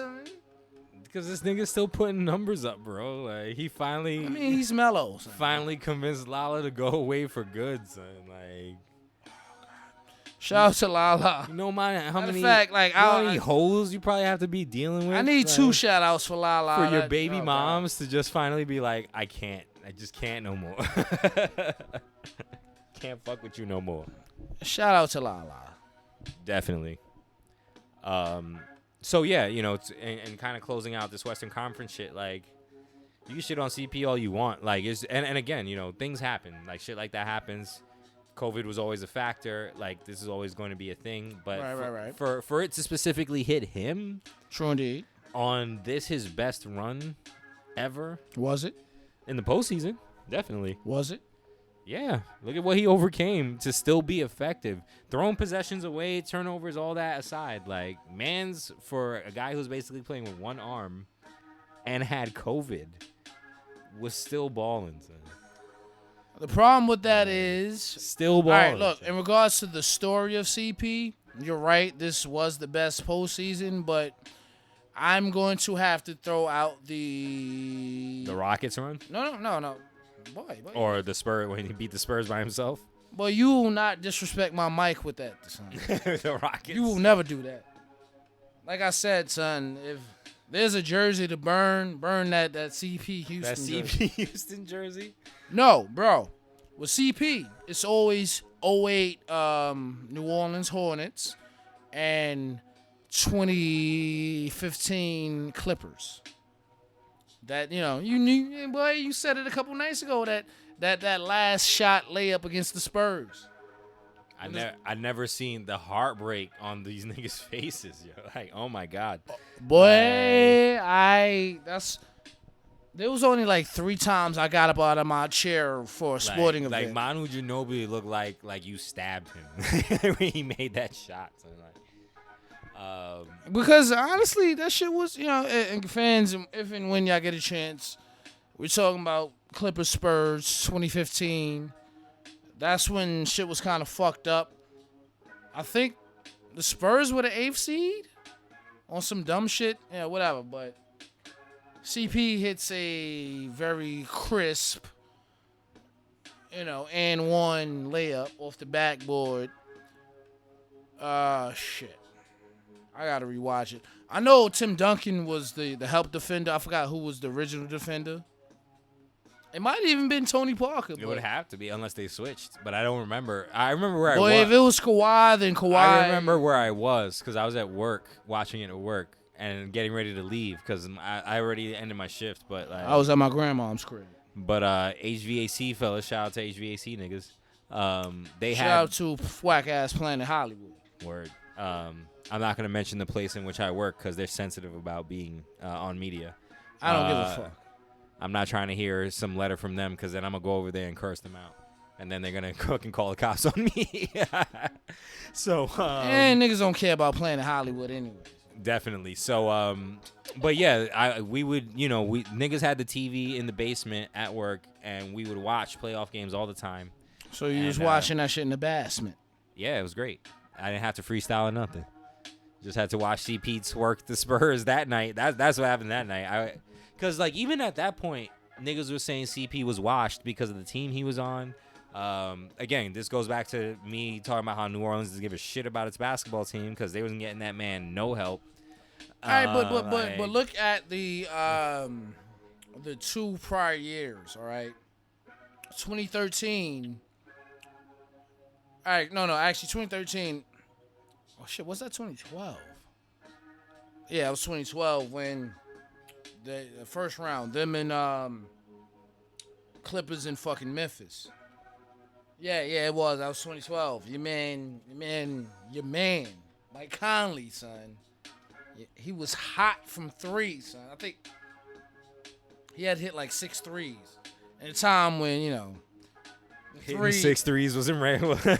especially on Memphis. It wasn't a regular thing. And this is when like Memphis still had that squad we talk about, son. It was still the Rudy Gay era, son. I remember they was up like 20 some odd points in Memphis. But this is still when the Clip City had the goons. The first goon I will bring up is the brother man, Reginald Evans. Still the only man in Nets history to have 2 20 rebound games with no points. It was him, the boy, the goons, him, Yay, of course, who isn't a goon, but he gets goon cred for his Duke years. Nah, niggas fuck with JJ, son. Like, I think he got the nigga cards, and I don't know if he would never say it. He doesn't seem like the type, but Cause JJ he's an old school player. Son. Exactly, but niggas fuck with JJ, son. The respect is there for him, son. All day. Niggas ain't wondering what happened to Kyle Singler, know what I'm saying? Who's in China, by the way? Unfortunately. In case you're wondering. Well, yeah. Probably still giving buckets, but he's in China. Yeah, it was Yay, Reggie, Matt Barnes. It may have been a Swaggy P appearance. I have to look that up. Point is, I understood why there was bandwagon Clipper fans when CP showed up. Especially when you talk about CP and Chauncey with Blake Griffin and fucking the other DeAndre. The first DeAndre. And even though he was old, and Karan. You're not missing too much with that squad. Hey, man, that 2015 won, what was it, 22 games. I always bring that streak up. Like, they was terrorizing. And that's the squad I'm talking about. That squad. 22-game win streak. That's some shit. Like, in the Western Conference, no less, and on the road. Wow. 2015 Rock. I'm thinking about that other Rockets that had was that 21 straight? No, they had more than the Clippers, because I think it's like 25 or some shit. Sorry, I'm misremembering, nerds. So if you know, let me know. But it wasn't 25. I just know that the Rockets are now third all time because the Heat went on that run in, what was that, 2013? 2013, 2014. Yeah, that season, and they won 24, 25 or some shit. I might be thinking of them. I just know that the Rockets won more than that Clipper team in that run that they had with. No, the Rockets was 22. So they tied them then, because I know the Clippers was also 22 or 23 maybe. But no, I think Clippers were like 20, 21, and that we nitpicking, but they were close to breaking. Well, not breaking, but they were close to that Rocket shit, and that was like going into the playoffs, which makes sense because they were cooking, but. Well, the Rockets also had that similar streak. Like, they ran into the playoffs, and then it all fell apart. Their dream season all fell apart. Like, Yao Ming's back and Tracy McGrady. Yeah, folks, we've officially given y'all 2 different teams that require different casts. Especially that Rockets team, man. The Kevin McHale Rockets. Shout out to Bobby Sora. He wasn't on that team, but he was on that 06 team. I just mention him anyway all the time because even though he's more of a famous Cavalier. Nah, because that's when he was in the dunk contest. Bob Sora. Wait, what was that? Was that 98? I believe so. Yeah, I think that was 98. Bob Sora. That's when I believe he had the Dirk frosted hair as well, similar to Dirk. I don't know if he was all the way frosted, but he was definitely like blind. He might have had the tips. He was definitely blonde. Maybe. He was like when that shit. Yeah, he had the frosted tips, man. But shout out to Bob Sura. So yeah, I mean those teams were amazing, and so going back to CP, like niggas call this dude the point guard for It's for a reason. Like, I understand that a lot of you young kids don't remember or didn't get to see because you weren't born yet. I feel like them niggas who always talk about, like, Pistol Pete, right? Like, I wasn't around to see him play. Like, I got to watch games because of Hardwood Classics, but, like, it's not the same. Like, I didn't grow up with a nigga. It ain't that bad. No, that's like us like trying to school little niggas on Tim Hardaway and John Stockton. Yeah, and Chris Mullin. No, Chris Mullin wasn't a point guard. I'm just saying, like, that level of play, like, the timeline. You know what I'm saying? Well, shit, like, even us trying to school them on... You can't talk to these little kids about, like... Man, Skip. About Abdul Rauf. You know what I'm saying? Like... Well, or fucking... That's for political reasons. Damon Stoudemire. You know what I'm saying? No. You can't even school them on... Or Sharif Abdul Rahim. You know what I'm saying? Like, these players that... You can't even school them on Mark Jackson, son. That's true. So niggas just know as him as mama. Though, mama, there goes that man. So. Even though I haven't seen this video thus far, I don't want to say it on the mic, but we may have to do the. He was the architect of what should have been the Warriors dynasty, and his championship finally. Like, I know that shit haunts him. No, they that first ring, they gave him a ring. Steph Curry bought that nigga a ring, son.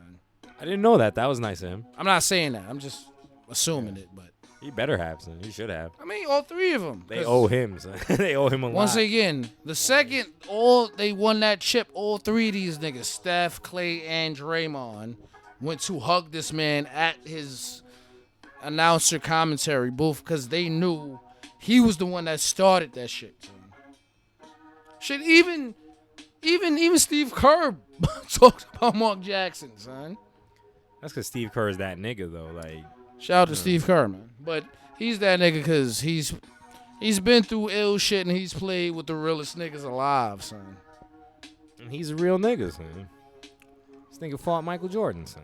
He ain't fight him. He threw a punch and got punched back, but the point is he initiated the fight. The point is he didn't bitch out to Michael Jordan. Until this day, Jordan still says, like, yo, boy, I love him, son. When do you hear Jordan respect anybody? Like, not to mention, you know what I'm saying? And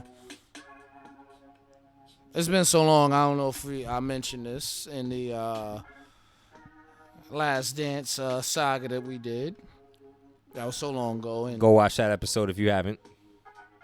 You know what I'm saying? Steve Kerr took over for John Paxson. And it's funny because Steve Kerr, in his own words, said that he wanted to be John Paxson. So. Hey, got to be, man. And yeah, first of all, like literally in every way, hit the three to win the title, like he did. First of all, was the white boy gunner of the team, like Steve Kerr, way beyond John Paxson, is the consummate white boy gunner that we all want on our squads.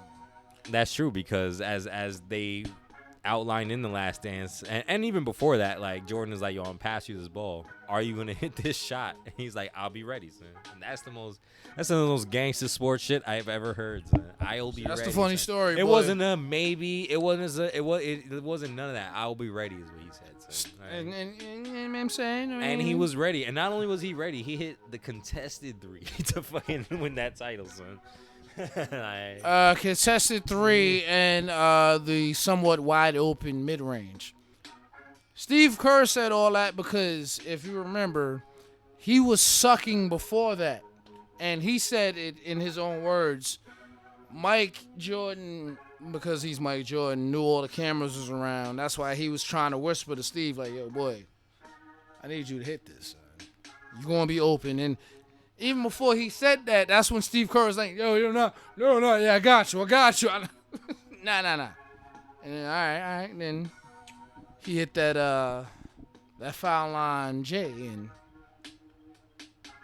started throwing up gang signs with the Bulls mascot after that. My favorite picture of Steve Kerr is him in the fur coat with the 5 rings in that commercial I can't even think of what the commercial was, but 97 was... That shit was hard. 97 was the summer of Kerr. So. Even though that was just before he won his Warriors rings. That's why I remember it, because he did the 5. All day. Like, he did the 5. But Steve Kerr should have been Hollywood Hogan's partner instead of Rodman in '97. I don't know. Could Steve Kerr have done a crispier arm drag takeover than Dennis Rodman, though? Clearly that was a joke, but I don't know. That arm drag takeover was all right. Rodman was more into the wrestling wave, but at that point, he wasn't a bigger star than Steve Kerr. I disagree. I say In the that public because eye, look, like, no, he wasn't, because '96 was maybe not in Chicago. '96 was the year of Rodman, because he came in, they got the chip. He dropped "Bad as I Want to Be." He came out with the wedding dress. '96 was the year of Rodman. Steve Kerr hit that shot. '98 was the second year of Rodman, because that's when this nigga showed up on Nitro during the fucking finals. During the finals. During the finals. And it's beautiful because that showed the beauty and the swag of Jordan when they was at practice, and he was like, "Yo, Rodzilla, Rodzilla." Boy, how you in Tupelo, Mississippi at Nitro on Monday? Then you show back up to they weren't practicing in Chicago. It was probably like, whatever, but whatever part of Illinois that you had to go to for Bulls practice. So you went from chilling with Hollywood Hogan. I don't think Scott Hall was around during that time because he was wilding. But you was around Hollywood Hogan, Scott Hall, Kevin Nash, the Big Sexy, and several of the Godfather's hoes before they became hoes. And then you go to a Bulls practice the next morning with Jordan? Yep. And then went hard too, probably. No, not even went hard. Probably the dude that was going the hardest. Hardest. He probably did all types of drugs. Boy, the KG story when he said this nigga ran on the treadmill for like an hour in Tim's. I won't ever have that hustle. I don't want that hustle. That's but a lot. That's extreme. But I can't. I don't want to work out in Tim's at all. Let alone hit a fucking treadmill for an hour in front of a young KG, young hungry KG. After you probably busted his ass on the court. Oh man. So anything else from the Western Conference Finals that stood out to you, or like that you cared about, or? Did you honestly, expect bro, it to go the way it went? Listen, it's not on me. It's not on me. It's on you, brother, because the only story that we can talk about in regards to the Western Conference ship is your man, son. Your guy. Your Ace Boone. The brother of PG without the 13. Oh, Paul, son. He showed up. Absolutely, but it's bittersweet, right? Because this is him and Brother Schmurda. Well, I'd been singing the praises of Brother Schmurda for some years now, but and I'm not gonna lie to you, the Clippers look bad because the Aaron Gordon acquisition probably would have done them. They may have been in the finals had they got that man, because he would have been a nice replacement for Kawhi. But also just the energy, like he that's what. Yeah, he was a shot in the arm for Denver. Like that's really. I don't want to say he was solely the reason why Denver. Their energy man is Pat Bev, son. But they woke up. Denver did because not only because Aaron Gordon, even though he didn't play like as well as he wanted to, but he still played well enough. Son, and like he was their foundation the second he showed up, son. Well, it motivated. They had a winning record because of him in the rest of the regular season after they got him. But True indeed. In the postseason, he was the energy guy because then it showed like guys like Will Barton or whatever, like we gotta. Our man is the MVP. Like we had to show up for him. Like Paul was playing out of his mind. Like Paul Millsap, that is. So like stand by for the all injury team. Oh yeah, that's the thing we talk about a lot. But the all injury team, the all fat team, and I guess the all mediocre team. Maybe y'all could help us with that. But yeah, like it was a lot, and these dudes, I don't know, the Clippers. I mean, was it a lot though? It was hard to root for the Clippers for me because I was still kind of feeling the taste of pandemic P from last year. In addition to that, it's kind of clear that they're two, like Kawhi and him don't get along. Like it's very similar to the Sixers, and it's not that those guys they don't get along because they both aren't alphas. Which is kind of dumb because, like, yo, like you two together, you complement each other. Kawhi's game is that of an alpha, and truth be told, the way that P. Jizzle went in, he showed you who the best PG is. Son. He's somebody that he's not the number one scoring option, but he's out there. You know what I'm saying? Nah, he's who you're going to. He like, honestly, you man, want that big shot. Like Paul George should be the Matrix 3.0, son. Yeah, he's an even better 3-point shooter, but like it's hard because Kawhi is again a top 5 player, and Paul George is a top 10. But wait, no. First, is Kawhi a top 5 player? Top 10, yeah, but is he top 5? Yes. Right now. Yes. Right now. Yes, still. Because injury is the only thing that hinders him. It's the only thing. The only thing. But I'm always consider that. You know what I'm saying? I do too. And there's other top players that are injured as well. But when this nigga's on, he's unstoppable. Based upon the... He showed that even in this season, even though the man was playing hurt and playing kind of pissy. No, he's the driving force on the Clippers. But right now, as of Game 6 of the finals, when Drew and these dudes, he's still a top 5 player because, like, he doesn't quit. My only issue is that he may quit over some diva shit, which is annoying to me. Yeah. But at the same time, like, it's similar to how much people hate Kevin Durant, right? People expected Kevin Durant to just stay humble forever, which is dumb. And suffer on the Thunder forever and not win. And now that he's won and is less he's unapologetic about who he is and what he says and all this stuff. But that's the thing, though. But suddenly the man's a piece of shit. Like that's why people look at him that way. Had he been like that since day one, it would have been different for sure. But and for what it's worth, but he's not that guy either. You know what I'm saying? Like he is. But listen, that's why he's clearly a guy who all that matters to him is basketball. Like, that is why shit, he doesn't care. That is why for some years the league itself fucked with Westbrook more than him. Yeah, because niggas like jerks more, and they're more you care more about what they have jerks to say. and you understand where Westbrook is coming from day one. Yeah, it's not out of. It'd be different if. Well, shit, you understand where the beard is coming from day one.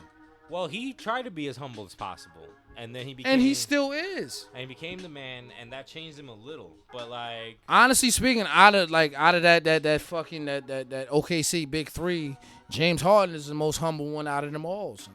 But that makes sense. He has no ring, and not only that, it's not even just Westbrook about, doesn't either. Yeah, but he's never even been close. But Westbrook has stayed the same guy too. True indeed. You know what I'm saying? But the beard has been closer to a ring than he has because he adapted. You know what I'm saying? He realized, okay, like. Even if I'm being a bit of a diva right now, which he was in that Rockets shit, the Rockets also didn't make it easy for him. They handled that very immaturely and very unprofessionally. You can say that he was fat all you want. You can say, oh, he's partying with, what was it, the baby, right? That's his man's, right? No. I forget which one, Lil Baby or the Baby is his man's, but like stand by well shit. Now it's the 6 beards of Harden. But he was always that type of player who only cared about winning. You know what I'm saying? Like, that diva shit didn't come until recently. So, like... No, he started off like that. Then that came out that came out of frustration because your team, you were a hair's breadth from the finals. What do you mean CP is the reason that we're not in the finals right now? That means our team sucks. So... No. See, niggas always bring that up, but they were in the conference finals in 2015 when he let Klay steal the ball from him in...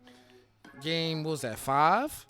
They've been in various positions. When truth be told, they probably not offensively but collectively had the better teams, and they were the 2nd seed. So that's what I'm saying. Like, And I don't want to just totally diminish this nigga because of those moments. No.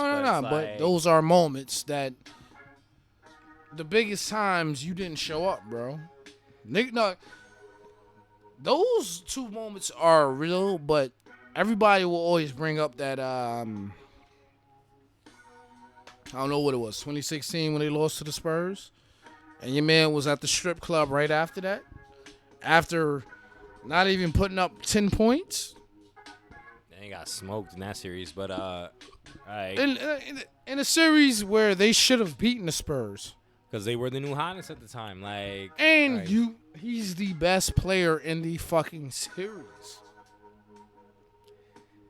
Yep, but that's why I bring up that, and again, this is one of my favorite teams, the Rockets. But the last few years, because they were, Daryl Morey, right? Daryl Morey, niggas slurped him off so much, much in the way of D'Antoni, another guy that they hired who they slurped off so much. Slam Tony. Like, these guys, I don't want to say they're failures because this nigga, turned the Raptors around or whatever, but like, it's similar to how they're doing it in with the Mavericks right now, where they have like some fucking, I don't know, what is he, Turkish millionaire or whatever, apparently making major decisions for the team, like, instead of the actual GM or anything like that. Luka hates this nigga. Like, they're gonna lose this guy if they continue this kind of corporate bullshit of which relying sucks on, because the Mavericks had a top flight.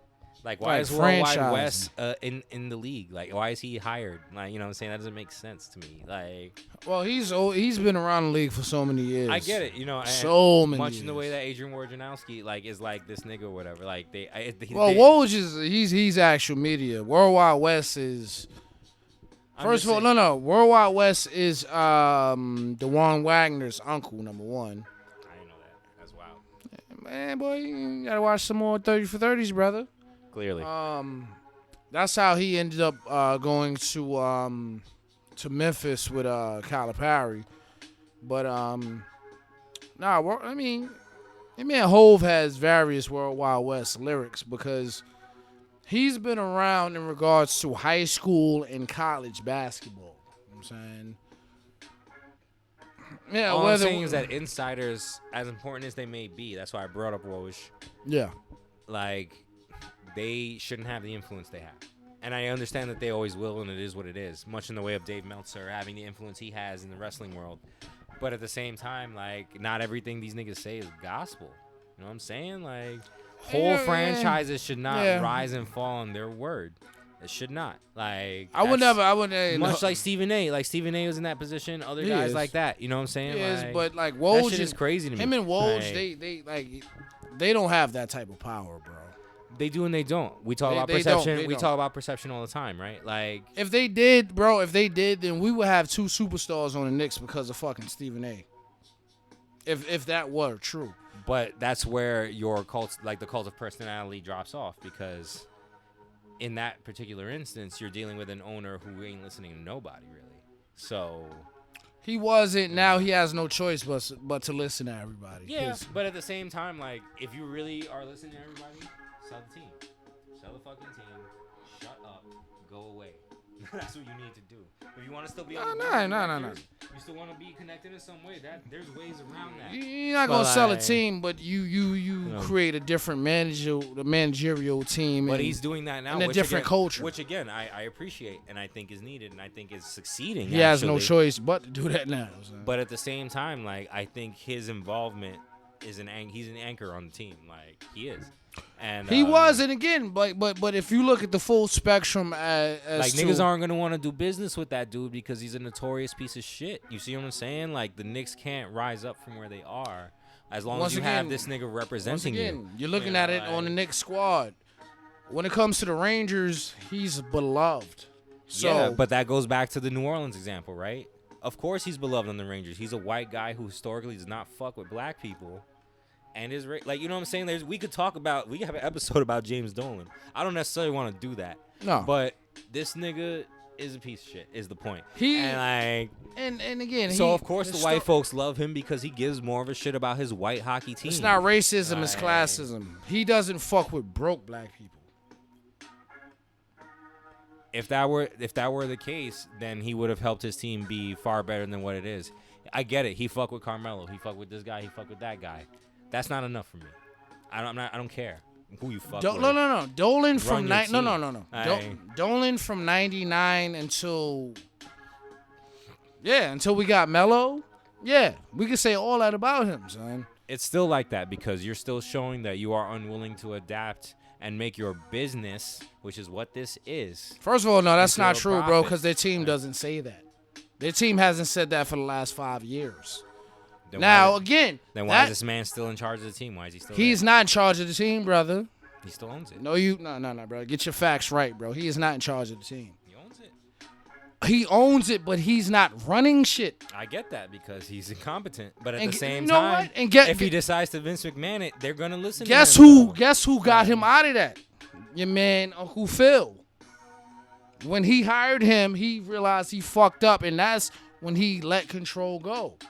And that's why the Knicks are looking the way they are now, bro. We ain't looking like... Well, also, they're hiring, like, quality fucking staff. That's my You know what I'm point. saying? And that's why I'm telling you, he owns the team, but he's not running basketball operations I anymore. understand that. And hasn't been for years. I'm just telling you that symbolically. Like, having any affiliation with the team makes it worse. And that's It fucked does. up because now Like- all you're talking about is perception. And like you said, look at the Rangers. The Rangers have been cooking the last decade or so. They've been to like won a at title least recently. no. They never won a title, but they've been to two Stanley Cup finals in the last decade, which is way more than the fucking Knicks, son. No, he's a hockey fan, so he acts like that on that range, and the Knicks are his. Well, the Knicks were his play team. Which again, I understand that, and that's why I bring up the New Orleans example once again. Yeah. The Saints are what matter in New Orleans. Yeah. So of course the Pelicans are gonna fall by the wayside. But that niggas is like, well, why are the Pelicans bad? It's like because these niggas don't care about them. That's why. I mean, listen, bro. If we talking real shit, LSU is what's popping in New Orleans because the Saints had sucked for 50 fucking forever. years. Yeah, but like, But football is God, and they have been good since then. So it's like, and football is God because there's nothing else in New Orleans, son. That's what I'm saying. Like, so even if, let's say, New Orleans is the new hotness this coming season, for whatever reason, they make some deal, they get it together, whatever the fuck it is, because they have an okay team. I say okay. I didn't say good. I said okay. That's a different discussion. If they make the playoffs this year, then they're lucky. That's an achievement. That's what I'm saying. Like, but I'm just saying the new. Shout out to Drew Brees, man. I'm just saying in terms of the new hotness, they overachieve, right? Like, because having Brandon Ingram balling the way he did was an achievement for them. So like they lucked out because looked good, you know, he so. should still be on the fucking Lakers, man. And they have Zion Williamson, who is the other marketable, quote unquote new hotness. So they have an advantage. But I feel like they will not utilize it. They will continue to treat them like the stepchild of the fucking sports franchise of the city. Your discussion, when you bring up Zion, your discussion is relevant because that was a crapshoot. He could have easily been playing in the Garden right now. Or he could have been playing in Memphis. Yeah. As a Knicks fan, I still will say that's some bullshit. Because we could have had your man Ja in the Garden, son. Who solves all the problems like that hit the guard of his caliber does. And but, listen, I like RJ, but I'm just gonna say this one more time. Sell the team. Sell the goddamn team. They will do better without you. Like, there is a way to, again, stay on the board of directors or some shit. Just go away. I hear you, but at the same time, go away. You need a new face for the team. That's what the team is sorely lacking. Listen, son, the biggest and best argument against... Also, he doesn't respect the heritage of the team. You see that. He's shown that in the last 15 years. Like, it's almost like he has a grudge against these niggas for not winning a title in 94. He's a short man with an inferiority complex, bro. And that's the type of guy I don't need running my franchise, bro. Like, he doesn't make good decisions. He was that. Yeah, Now he's truly... And again, bro, like anybody else, bro, if you've thrown out millions upon millions of dollars, you're going to reevaluate shit. I'm okay with that, except that I don't feel empty for you because for a lot of owners, a point that I have made millions of times on this shit, for a lot of the owners who aren't fans, who aren't invested, like your Mark Cubans and Laker brothers of the world, they don't fucking or Steve Ballmer, who was a fan. That's a lot. Mark Cuban Yeah, is a number one fan, bro. He went to Indiana, son. That's what I'm saying. Those are basketball niggas. They love basketball. They own their teams because they love the NBA. Yeah. The rest of the league ain't like that. They own teams because they can. Just say the name you're supposed to be saying, bro. Donald Sterling. But he's irrelevant now. No, he is. But when you talk it'd about, be different if he's still on the team in the league. He's always going to be the apex of what you're talking about. Absolutely, and you know why? Because there are plenty of niggas just like him who aren't as sloppy as he is. It's him. So, No. This is some old school shit. It's him and it's Dr. Buss, who may have not really been a basketball fan per se, but he knew the concept of entertainment. He also knew the concept of hiring niggas who know what the fuck they're doing, except at the end of his life there. But you know what I'm saying? You had to do that shit when he bought that team. First of all, when he bought that team, the NBA had a fucked up view and perception, so you had to hire basketball niggas for that. And let's call it what it is. If you had the number one pick in 1979, son, who the fuck else are you taking but Magic Johnson?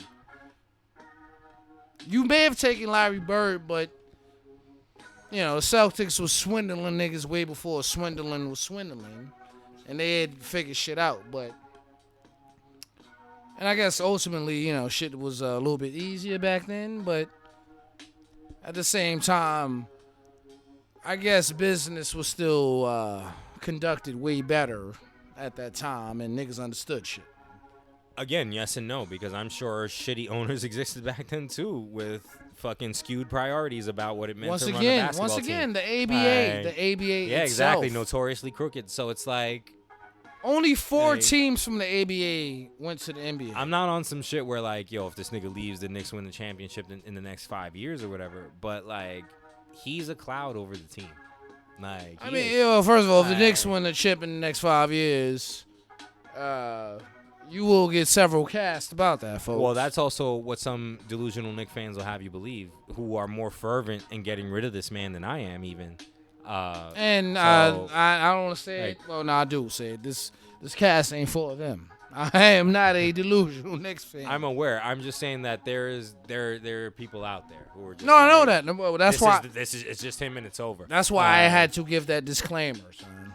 No, it's a lot of factors. You know what I'm saying? Like, again, you don't hire Patrick I'm Ewing, not banging with the but you hire John Starks. Like, you know what I'm saying? And John Starks didn't do anything crazy, but like, he wasn't a coach or nothing. But I'm just saying that they're diplomatic maneuverers. You hire certain people and not others is very odd. You do that, but then you ban Charles Oakley, son. Exactly. Like, you ban a legend. Like, you disrespect Patrick Ewing constantly. Like, you know what I'm saying? Like, it's odd. Like, so that's why I bring up the Vince McMahon shadow. Like, you show me that you don't respect your own possession. No, you are right. In regards to Dolan, that is some bullshit, bro. Because he's on that, nothing's bigger than MSG. He's on that Vince McMahon shit. No one's bigger than me. Patrick Ewing should be flown in the fucking helicopter to the Garden, son. Him and John Starks. That's what I'm saying. If Patrick Ewing wanted to, he could show up coked out of his mind. I know he don't do coke, but like, let's say he did. Like, he could show up with hose and coke and be like, give me a box so I can watch this game. They better give it to him. Not even that game, to a Rangers game. Yeah, give me a box, son. I want it. And they don't do that. They don't fucking cherish nobody. You think about all the other teams in the league who have legendary players, or even, again, he's one of the greatest 50 players of all time. Like, and they don't. Ain't no Ewing statue. What the fuck? Like, well, unfortunately, that is a New York thing. And I understand that he didn't win the title. I understand that there's this bit of resentment towards Patrick because people like to heap a lot on him because of the missed layup and all this shit. Like, and the frozen envelope, which wasn't even his fucking fault. Like, I don't care about none of that. What I care about is the team being good. The team being respected as a dynasty, like, instead of the joke that it is amongst the league. No, bro. Since the day he got drafted, which was in '85, until the missed layup, that was 10 years of destruction and 10 years of him making a team in a league full of centers and big men who were like all time. All right, fair enough. What I'm saying, like, when he got drafted, and this nigga was cooking. When he got drafted, the Knicks were relevant because we were we were definitely in the early stages of the Bernard King days, and once again, if I was around during that time, Bernard King and P. Ewing sounds like something that would get us at least one chip. Definitely, I may want to do a little cast on this, but Bernard King and P. Ewing may have been the only duo to dismantle brother J.O. Because Bernard King didn't give a fuck, neither did. And P. Ewing had a chip on his shoulder from losing. And they almost beat these niggas with the fucking puzzle piece team they had. So you imagine you have another star level player on the team. Like, all day. But understand this, and we can talk about this too if you want. But also, we running on time. Like fuck time. We fell in a Knicks hole. No, we didn't. This hasn't gone that long. It wasn't a Knicks hole. It's a 90s hole. And more of a staff thing. Like it's more a general manager, front office type of discussion because it wasn't solely about the Knicks. Like again, the Suns have this problem too. Robert Sarver's not off the hook because these niggas went to the fucking finals. Like I didn't forget about you, nigga. Like. No, when you talk about the Knicks and bad management, we're talking about 99 until Melo showed up. But management still wasn't good then. But either way, if we get 2 chips on niggas' shoulders, your man the Dream twerked P. Ewing because P. Ewing beat him in 1985, and I don't know what city I was, but that was probably the only Georgetown championship. It was. And P. Ewing was, for rightful, reasons, he was looked at as the best center in the fucking, whether it was college or professional, he was looked at as the best center in the world, son, at that time. You know what I'm saying? The Dream still had shit to figure out. The Dream in college wasn't the Dream that we knew in 94 and 95.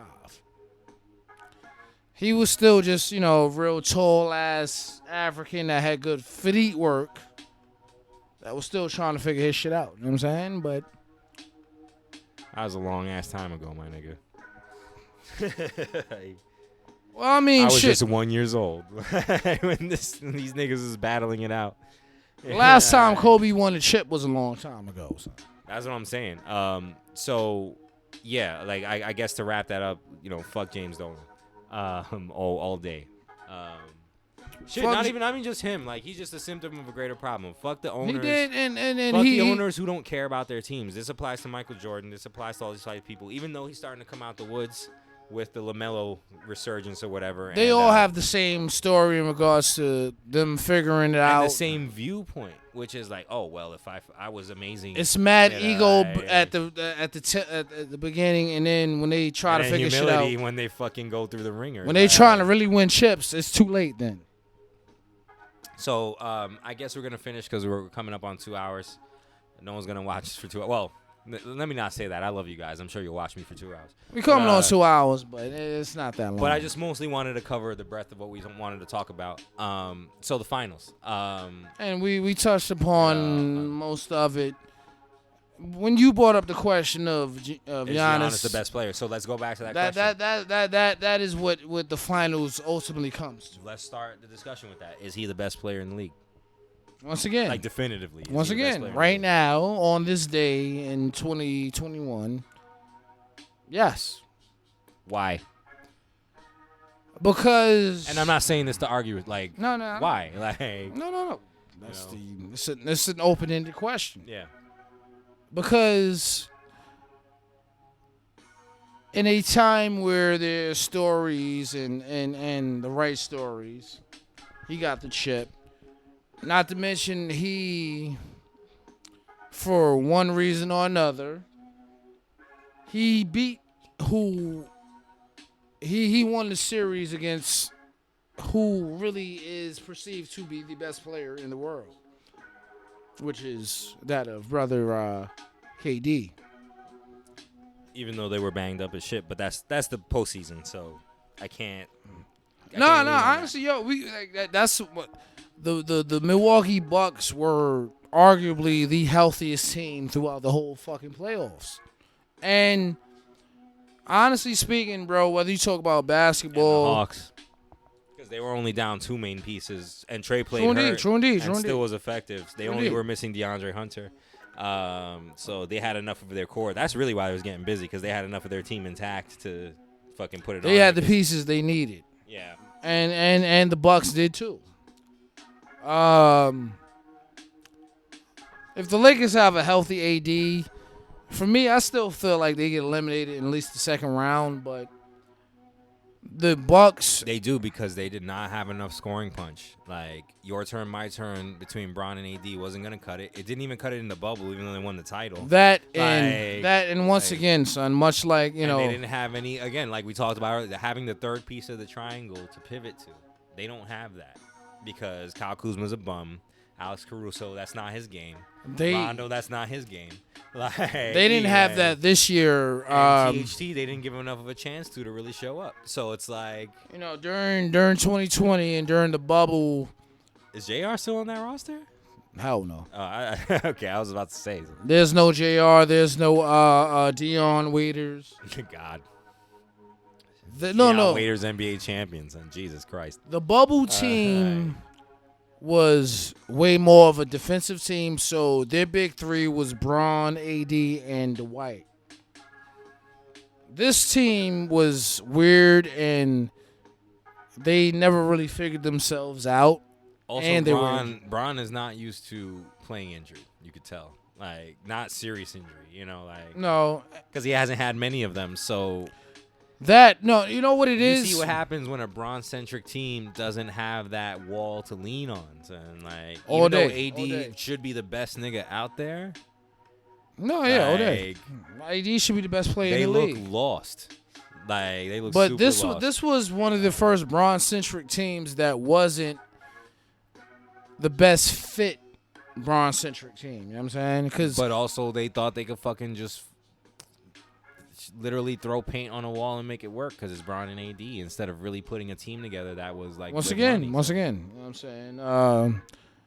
If KCP doesn't play as well as he does in the bubble, they don't win. If Rondo doesn't play as well as he does in the bubble, they don't win. Like, so. No. But Rondo. they give all the credit to AD anyway. Like, it's so stupid. Or Dwight, like you mentioned him just now. If Dwight does not play as defensively well or rebound as well as he does. My son that was on the Spurs and the Raptors, Danny Green. Danny Green, yeah. If he doesn't, and again, he showed you the true champion he was, because he was given that whole season, but when shit mattered, that man got hot. He showed hot. up and remembered, I was nearly a Finals MVP like a couple years ago. Like, I'm saying, and once again, I will always compare LeBron-centric teams to Peyton Manning-centric teams, even though LeBron, I won't say it was easier, even though it was. He won more chips because it was easier, but it was also easier because not that Peyton didn't get star calls and none of that, but Peyton did. He did go to 4 fucking Super Bowls, but he had a gunsling to them. You know what I'm saying? Like, some of those Bron finals, like this nigga. The first Super Bowl, he had to rely on his defense and running game. The one they lost against the Saints, he was gunslinging because he had to carry that fucking team. The second chip he won with the Broncos, that was much like some John Elway shit. Run-oriented and defense. Yeah, and we got to carry the old man to the title. Because Mans is As hurt. you should. Mans is fucked up. Everybody from that team refers to Peyton Manning as their fucking sheriff, son. Like, jeez. Gangsta niggas. Like, nah, that was our sheriff. So that's the only reason I make the comparison here is that, or agree with your comparison, is because Bron, yes, had the court vision his way to those titles for sure. But like the reason why, especially the Heat titles, is because the Gunners was gunning. So, like, and the Gunners were gunning, and those are the types of teams he does well on. Like, he needs a structure. Clearly, there's a way of basketball. That's what I was about to say. LeBron, you can have a LeBron-oriented team, but as much as the media makes it seem, he never really sets the foundation for a culture. Nah, he's just I'm gonna be here. He's very much like Steve Nash. Like, And players like that, like he's like, all right, I'm gonna be the floor general, but ultimately the X's and O's go to this man. And LeBron, he got the chip for the land, but even that culture wasn't a LeBron James culture. And look what he had to do just to get that. And look what had to happen just for him to be in the position to get that title. Lightning in the bottle. It was a lot. It was a lot. You know? Lightning in the bottle. We just actually passed the anniversary recently of him and Kyrie scoring 80 together, 82 or whatever that was together to win that chip. About them. So yeah, like the finals were something. I gotta say, I was very happy because for me it was like a redemption of when they screwed the Bucks out of escaping the Eastern Conference Finals to meet what would have been the Kings, the Sacramento Kings, had they not called all those free throws. And you look up the controversy about the Sacramento Kings versus the Lakers in 01, but the conspiracy goes that the reason why they called things the way they did in those series is because the Sixers would have made a far more interesting threat, which they did, to the Lakers in 2000, 2001. And the Kings were not interesting enough as stars to... Which is weird because they had Peja and Chris Webber and Mike Bibby and all these guys. But, like, the leagues, which was very much run by David Stern, I could totally, at this point, I guess RIP to him, you could argue, and many people have, and have said out loud, including Tim Donaghy, notorious and disgraced NBA ref who was betting on games and point shaving and shit, that they didn't think that a Bucks Kings final would draw in the ratings, and maybe they were right, given what we talked about earlier in the show about how ratings have fallen considerably honestly for me. These last 3 years of the postseason have honestly been, maybe it's hyperbole, but have been the best in my fandom, because I feel like the storylines are rich. I feel like so many things happened. It wasn't just about who was making it to the finals, which is what most people care about. No, it was more to play, because the finals themselves have been diluted. You know what I mean? Ever since 2017. Well, that's what happens when you have Bron in it for 10 straight fucking years. Bron, and then you get the team that's the antithesis to Bron. That'd probably be like 2025, 22. Whenever that Giancarlo Stanton fucking contract ends in 2027, which is a fucked up Yankee situation. I thought you were gonna reference the Luol Deng contract that they're still paying him, or Bobby Bonilla Day, which is coming. It's August, right? Bobby Bonilla Day is coming. I could, but neither one of those contracts would add up to that Giancarlo shit. So. I don't know. They paying Luol something like 22 million or some shit this year. Nah, I think it's like $5 million, but it's a lot of money. Giancarlo's got $325 for 10 years.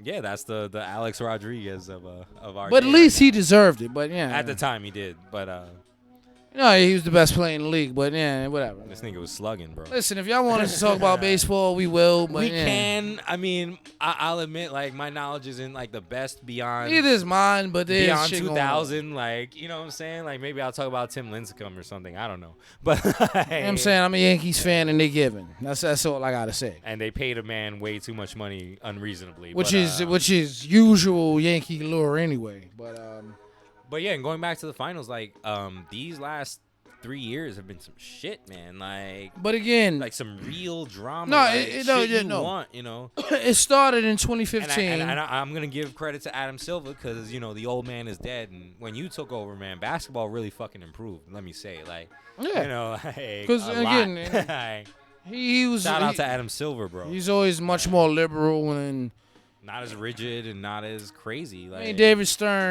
David Stern was concentrated on the money, and rightfully so. I get that, but like David Stern came around during the right time, at the right place. No, he was there to handle his generation of players, which was the goons.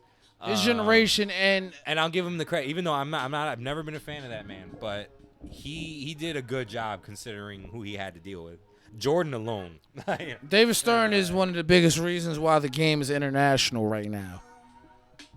Yeah, definitely. So I enjoyed the shit out of the finals. I thought they were fantastic. I think the league is on a real streak right now, even though people want to. Yeah, only complaint is, we both would have liked a Game 7. Definitely. I ain't gonna lie, I didn't want that Bucks in 6 shit to be true.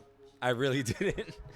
Because now they're gonna. Yeah, they got a little too cocky. They're gonna be saying that shit forever, son. I'm gonna be, if I'm lucky enough to make it to my 40s, 50s, 60s, I'm gonna hear about Bucks in 6 in 20 years. Still. No. If they get spanked next year, then that Bucks and shit. Much like when they won in, what was that, 70? They won in what, 71? Yeah, I would agree, except that the phrase is one so magical in a lot of ways, even though it annoys me. But also because I would agree with you if they hadn't won, if it hadn't been a 50-year drought between titles, like, right? Or if that was the first title they ever won, like. True indeed. So we'll see, but I wanted a Game 7.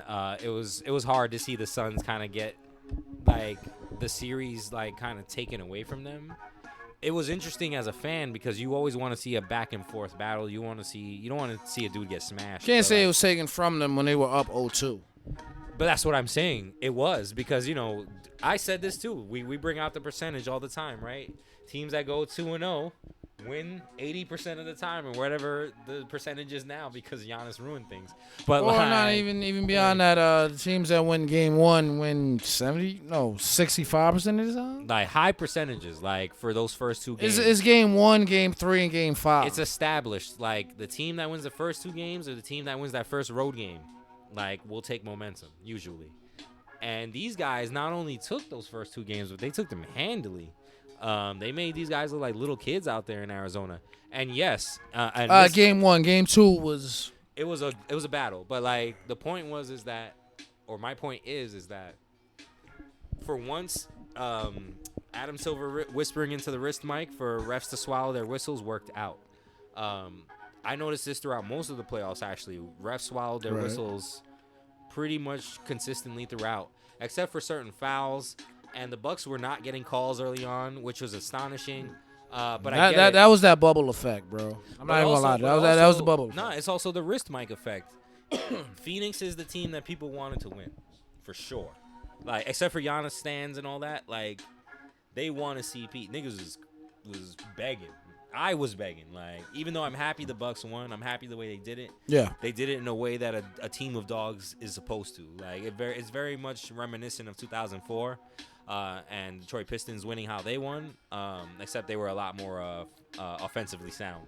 But if we talking about, all right, that's a totally different fucking podcast, brother. But I know, I realize I'm diverging a lot. But no, you're not. There's a lot of connections. Because I asked you a bunch of questions. Like I asked you, is Giannis the best player? Did the Bucks get These lucky? are all great examples and great points of relevancy. 04 Pistons definitely, because they mugged niggas, son. Like, they beat the shit out of D Wade, and the in narrative 04. was similar, even though the Bucks had just like buried the Nets. They beat the shit out of. It wasn't even D Wade. That was young D Wade, but they beat the shit. They tried to beat the shit out of your Pacers. That's that good block with Tayshaun against old Reggie. But still haunts that man all day. But you talking about a time when the East was wide open. Definitely. Because whoever beat the Nets were, you know what I'm saying? And you know what it is? Look, because the Pistons, had Chauncey not broken his leg in 03, the Pistons may have beaten the fucking Nets in 03. But also, one could argue that major injury made him become Mr. Big Shot, because after that, this nigga was wilding. No, because he was Mr. Big Shot before that. If you paid attention to the but he wasn't heralded. You know, he wasn't. But that's why I bring that up, because niggas is giving all the credit to Rip and all day, and the brothers Wallace, because and that's what it is. Because again, if you were in your basketball lure back then, what I'm saying? Like, you're back up niggas like saw what it Darvin was. Ham and, before they got sheed. Niggas saw what it was with the Pistons and the Nets because it was like, all right, the Pistons, they got a squad that can beat these niggas. Mostly because shout out to my fam in Detroit. They had a point guard to be the antithesis to J. Kidd. That's where it started. they also had a point guard who could get at Derek Fisher, this is where matchups make the difference, right? This is where we're about to segue. You going to the finals, we're about to segue to Jrue Holiday, right? So, like, when Derek Fisher got smoked by this guy, that was the defining matchup in the series because Derek Fisher historically. But honestly, bro, that guy who fucking put them over the top, right? With his feel you, but his defense and clutch threes. When not only the big shot outscored him, right, but locked him down as well, and rip on switches. They realized, all right, this is where I talk about ends of the triangle. Maybe that'll be the title for this episode, ends of the triangle at the end of the world. But and shit, honestly speaking, the Pistons, that Pistons team would have been the perfect triangle. Yeah. Sheed, Chauncey, and Rip. Yeah, come on, son. All the zones of the floor are covered in the half. Now I'm gonna put a little bit of blame on Larry Brown because he should have known that I could put Sheed at the center for certain points. But I also think that conventional basketball, which Larry Brown was very much a disciple of. Conventional basketball back then. Yeah, that's what I'm saying. Like, conventional basketball says that you don't do that, even though Sheed is very talented from those positions. So it's like... Honestly, no. Honestly, because even if you go back to the old fucking bad boy Pistons, they were a small ball team before that shit was even popular, bro. But they also had some of the best big men in the league, like bruiser-wise. Like, you know what I'm saying? Like, they did, but niggas... In a game that at the time was very penetration-oriented, drive-and-kick-oriented. Bill Laimbeer will clothesline you, but he was one of the original stretch fives. And that's what I'm saying. And on top of that, those men scored. It wasn't just they beat you up. Like, he scored. You know. And I forgot who said it. It may have been the Spider. No, not the Spider. Yeah, not the Spider. The Spider. You man, son. They was like, boy, only 4 dudes touched the ball in regards to scoring on that team. That was, Zeke, of course, Joe Dumars, Bill Laimbeer, and the fucking microwave. And whoever else got the rock, it was on some cleanup shit. Yeah, or they passed it back to one of those 4 main niggas. But like, but first of all, that's something to be said when you can say only 4 niggas can score. That's when you know you can lock niggas down. If you only need 4 niggas to score, and more importantly, you have the mental edge, right? Like the perception of the bad boys is just like they're just this fucking nasty. The mental edge, team. They beat you up. They do this and that. Like, even though all teams beat you up in the league back then, like they beat you up, and they will never get credit for this, but they were a team that ran you down. And again, you have, as some folks are now clamoring, the second best point guard of all time. So, shout out for that podcast too. Oh yeah, we're gonna have that discussion. We had that off air. If do you guys think Isaiah Thomas is the second best point guard of all time? I've been seeing this a lot lately, not only on Twitter but around in basketball in general, basketball fandom. So I thought that was an interesting thing to talk about personally. Right now he is. When Steph Curry retires, he will be, but right now it is Zeke. Son. I also feel like it's hard because it's hard. We view guards differently now, right? We view guards in terms of lead guard and like secondary. It's not about PG and SG anymore unless they fulfill those roles specifically. But there's no pure SGs anymore. They're no pure. You either are a scoring guard, honestly, or you're a playmaker guard, or you do a little bit of both. Like since basketball has been popular, it's always been that case because Pistol Pete was technically a point guard, but he scored his ass off. But he was also the best player on the team. Jerry West was a 2 guard. Niggas don't remember that, son. But he was also the best shooter on the team. Besides, it's just him and Gale, like, who could really stroke it. So, like... And neither one of them were the best scorer on their teams. No, they could just stroke it. Like, that gave them that dimension when shooting was not seen as important back then. It was just you took it to the rack. Like, the illest shit about CP's story is that I really related him to the Big O, son. even though he's not, Big O is like 6'5", whatever. But CP and Oscar Robertson, they like for me, they always had parallel because a lot of people wanted to compare Braun to Oscar, but CP is Oscar, just smaller because of just their mindset alone.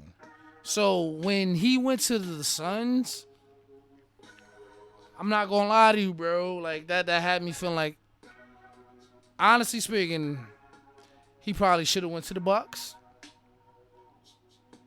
Shit, if he went to the Bucks, they may repeat, son. I love Drew, but then they wouldn't have gotten Drew or some of those other pickups they made to win the title. That's cool, but CP made what 30. That means CP made 30 mil this year. That's cool. But that means Drew may have ended up on the Suns and. Lord. That would have been some shit. But folks, we don't live in a fantasy world. But I'd like to see that reality. Take that me to that reality lore, where Drew went to the Suns and no, CP I want to. Yeah, I want to see. to No, the Bucks yeah, I want to instead, see CP with Giannis and. But and whatever. Drew with all them young boys, but stay tuned for the 2K lore, folks. So Drew Holiday, right? Definitely the reason they won this fucking title. Like, you can slurp Giannis all you want. Anybody that's a basketball fan. Like, I wish he would have won the Finals MVP. I know he wasn't going to, but I wish he had. Like, because he was definitely the MVP. Giannis won that shit on one leg, son. Yeah, no, I give it to him. Like, and again, he did the bulk of the scoring. This nigga consistently scored. I'm not saying Giannis didn't earn it. I'm just saying that if it weren't for Drew and his playmaking and his fucking D. And this goes back to, again, the CP debacle, right? People were like, oh, Chris Paul was old and washed. It's like, no, it wasn't. He was fucking having to deal with Drew Holiday in his shirt the whole series. Like, and you're sick. Like, still, like, what do you expect the man to do? He already fucking carried his team to this point. Like, no. CP didn't carry them. I'm talking about to get to the postseason, like you said earlier in the episode. Like, the rest of the young boys are like, all right, now it's our time. Like, CP instilled but again, if he's not out there, they don't have the heart to win. They need him. They said that. They said that repeatedly. Like, we need to have him out there. That's how we win. I would even disagree with them saying that, but I understand why they say that. But it's true though. You saw it. Like, CP throwing away possessions, turnovers, or whatever aside. I feel like I've said that mad times this episode. It's true to a degree. All that aside, you could tell just in seeing how well. Or whatever. Like, had CP never caught COVID, they probably get the chip. Probably, because then he's only dealing with his shoulder and being bruised up, not being fucking sick with the thing, as we've said, because we're recovering from it. That limits your not only your cognitive function but your motor skill, much. We don't know what type of version CP had of this shit, because he clearly had the COVID fog, son. He had the fog. I knew that. I'm just saying, like, they were very mum on details about that. You could tell. Like, I was like, all right, the fact that they're not saying a lot about his injury, I would have been too. That says that this COVID case is bad. Just because it was COVID, bro. That says to me the COVID case was bad. They tried to downplay it the whole time. I was like, nah, that shit fucked you up. Even if he was asymptomatic, like, he would have still been fucked up, because that shit takes a toll on you. Like, it just does. Like, it lowers your immunity. Like, even if he was good money, like, yeah, that. And if I'm the Suns, I'm not. Think about it. We're the word. CP and I are the same age. We're both 36. All right. I am nowhere near the shape that he is in, and this shit makes me tired washing dishes. Like, I haven't worked out in weeks, like, because I can't. Shout out to 84, man. I can't fucking do it. Like, yeah, we're both rat. The year of the rat. 84. We're both rats, man. The year of the rat? The year of the rat. CP is a smart nigga. Nah, boy, I'm definitely the year of the bunny, but you know what I'm saying? So that's all I'm saying. Drew Holiday, I'm giving that nigga his flowers, all the flowers all day, because they needed him to do this. They needed him to do this. They needed CP because the difference between him and Eric Bledsoe, and I don't want to compare the two because they're not the same player, is night and day. Which is like, Drew was on a mission, like, you know what I'm saying? No, irony in its purest form, because if you talk about also, fuck y'all niggas that said Drew was washed, yo. Y'all niggas is stupid. You don't watch basketball. Like, you niggas is stupid. When they made that pickup, I was like, oh no. I wish we did a cast about that. because there was definitely several conversations about We it. did talk about it. But not like anybody that knows Drew. We also bro, brought him up in free agency, if I'm remembering right. if you knew anything about like fucking like Drew and Jody Meeks with fucking Andre Iguodala would have been a nice 3-way in the East, okay? But anybody who understands the basketball lure, knew that once Drew got on a fucking contender, it was over, son. that's why I'm glad, like, boy, Because Drew. when the Pelicans were a contender and boy. the Anthony Davis Drew Boogie squad, like, Drew, you're the man for not going to the fucking Lakers, baby. Thank you for that. even though you and Schroeder, that's a nasty combo. But No, boy, Drew, fuck Schroeder. Drew, Braun, and AD. I don't even want to do it. I don't want that in 2K, let alone real life. But once you, like you said, anybody that knew basketball knew that once Drew Holiday went to a contender, I've been begging for years for that man to go to contend. Him and his brothers. Like, sadly, his brothers couldn't make it on the Bucks, but truth be told, and you know, I guess this is a hot take, but if Drew would have went to the Clippers, they may have made it to the finals.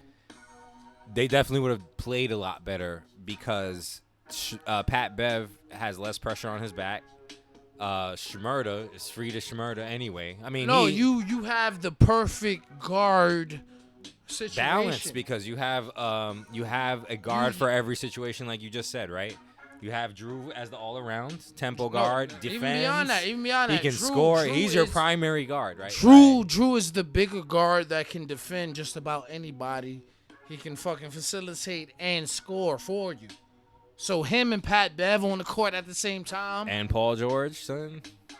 Which means, again, that's a nasty 3-way. Your man P Bev and your man Paul, the pressure is taken off of them. Yeah, because you have a guy who fucking can psychically put the ball in their hand. Like, now, you've Paul George is one of the best isolation players in the world, but when he goes ISO, the team's offense dies.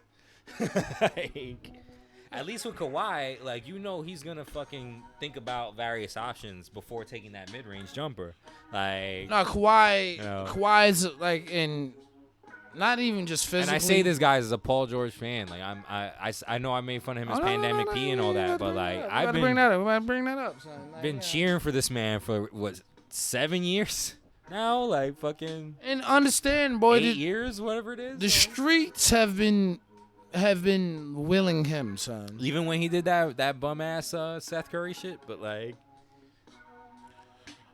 yeah, the only way for him to win that is for him to get a chip. yeah, to redeem himself is the only. I honestly, fuck that. I think he redeemed himself this season because what he showed was, I'm out here.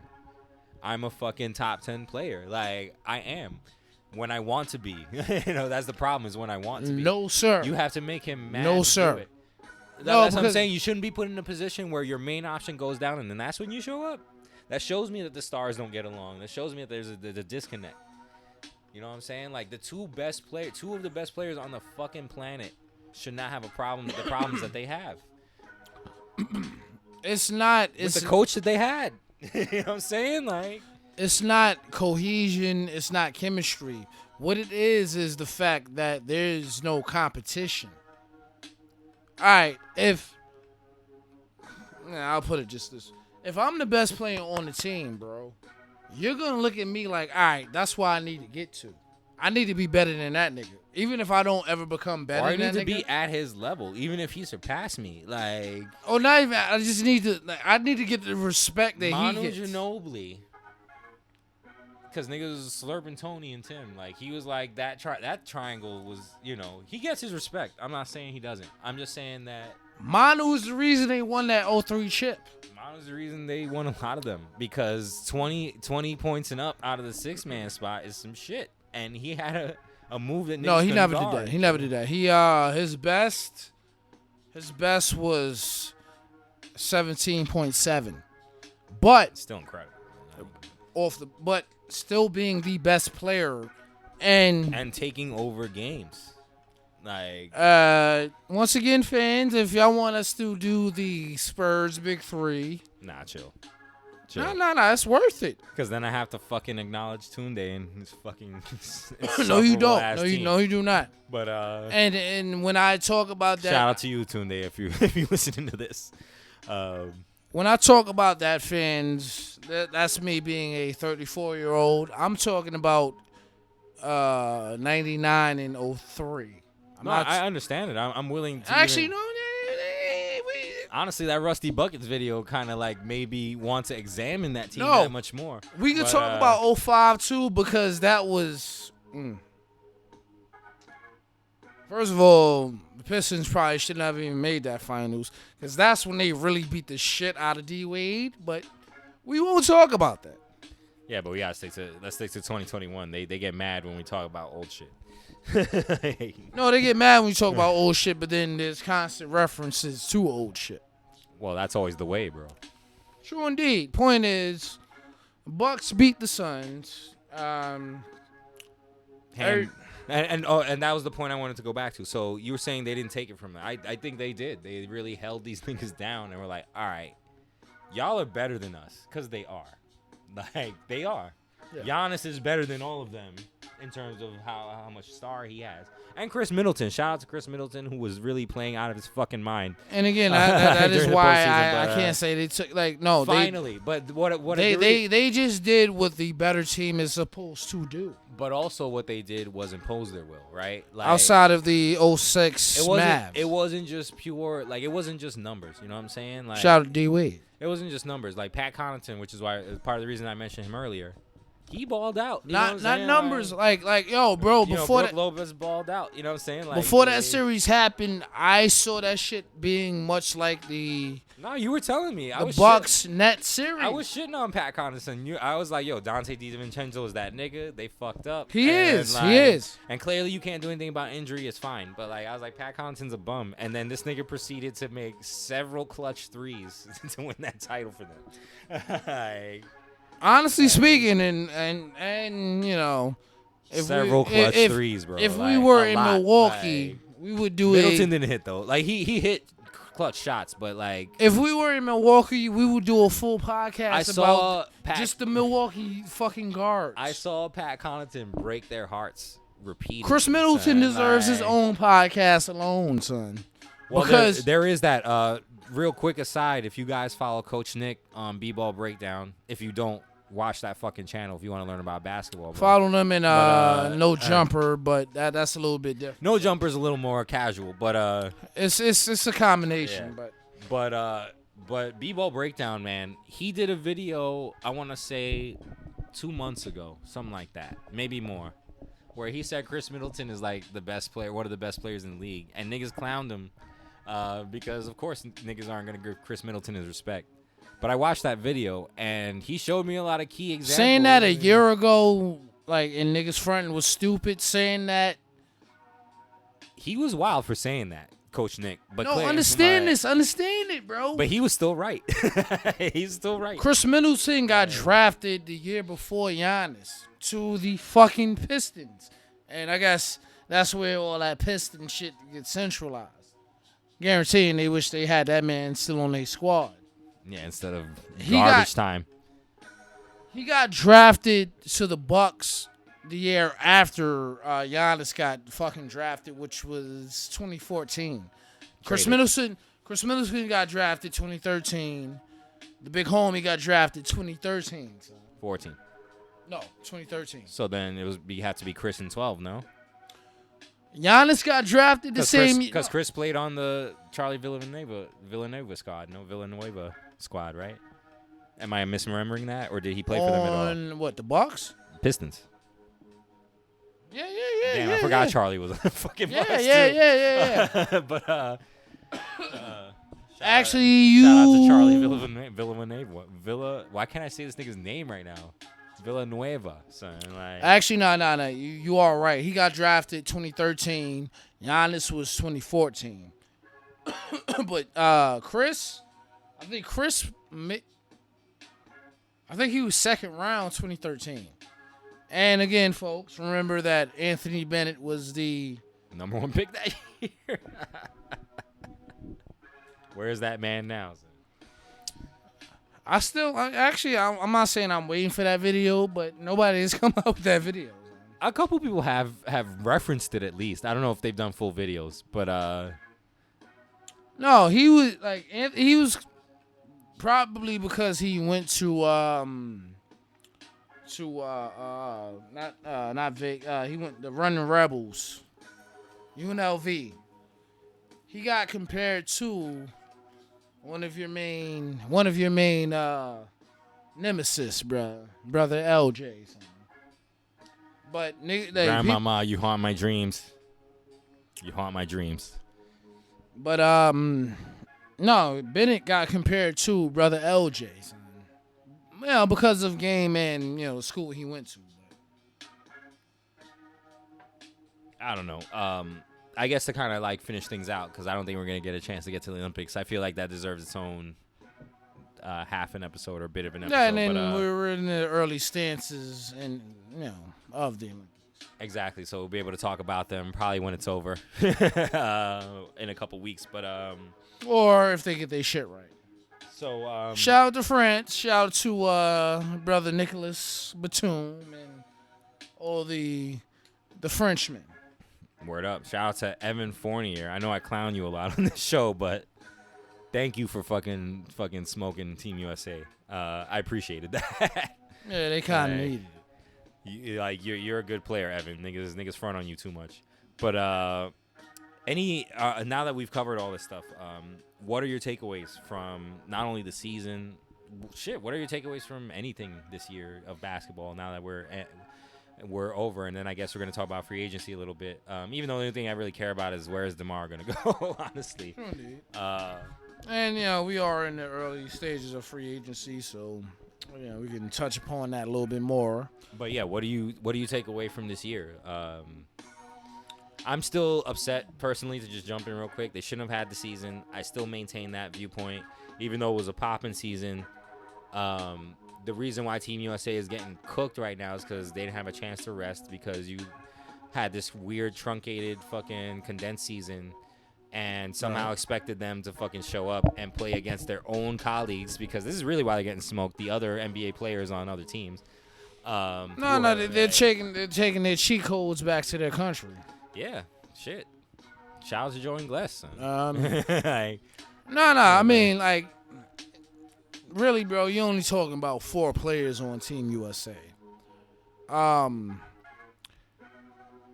I personally would prefer to keep Team USA to another topic, because... No, we'll talk about them later. I know that, and I'm saying that because of not only what's going on, but you could take not even their top 3 players. You could take several rosters from them, and they still should be getting right. But that goes back to your salty pop theory, and it is what it is. Shout out to Coach K, who not only retired from Team USA, but is retiring from everything. Finally, at long last. Nah, boy, you talking... What, like a 40-year career, 5 championships, maybe 6, and one of the illest coaches of all time. 4 gold medals, 3, 4. No. He has 2 gold medals. Because he took over Team USA recently. 2. Yeah, No. Yeah, 3, because he took over in 2004 when they gave. There you go. So, yeah, he was there in 2008, 2012, and yeah, he gave it up in 2016. But basketball is what it's always been, man. You know what I'm saying? It's partially in the streets, it's partially in the gyms, and partially wherever the fuck else you want to shoot a ball through the good milk crates. In bubble hotel rooms when you're getting sucked off with 80 of your mans by the same woman. You know what I'm saying? Somewhere out in Croatia. But, lasting impressions of what was this season and the playoffs is that of, it felt very throwback-ish. Maybe not 90s, but maybe 99, you know what I'm saying? That shortened season up until whenever the fuck we are here now. But the stories were there. The stories were there, and the best part is most of them get to continue. And this year is what last year was supposed to be before, pandemic and the bubble. Because last year was really supposed to be the first year we had no Warriors and no Braun. But, man, Braun still figured shit out. He still found a way to sneak into the finals by being there to watch CP lose. He jinxed CP. That's the real reason. I didn't want to bring that up, but over there in the Razor Ramon shirt and the fucking Coke shades. About him, son. And I actually like them shades, but I ain't gonna tell him, son. But we got back to some semblance of real live sport with these playoffs. With shit. Even the hockey playoffs, Tampa Bay won that. They seem to be a new dynasty in that. But my biggest question is, why the fuck do they have the Raptors playing in Tampa Bay as opposed to like Buffalo or somewhere upstate New York? Outside of that, this is probably the first time in a long time where we're looking like we're looking more forward to the new hotness as opposed to the old hotness. I've been looking forward to new hotness. I'm tired. No, yeah, all day. But the storylines have been that of the old hotness. Yeah, it's true. Even good ones. Again, I fuck with the Warriors. I love that dynasty. Like niggas don't, but I do. I love that. They should have at least had 4 rings instead of 3. Yeah. They still ended up with 3 rings, but they should have had 5. But the dick kick, man, the dread dick kick. I'm not a Draymond fan. Is that it? Nothing else you took from the season? Nothing stood out? Nothing else stood out, I should say. The season was long. A lot did happen, so I get it. But the season wasn't long. It was long for me because it shouldn't have. A lot of shit stood out. You know what I mean? LeBron arguing, like his main points being that should be argued, but him bringing the wrong PowerPoint presentation.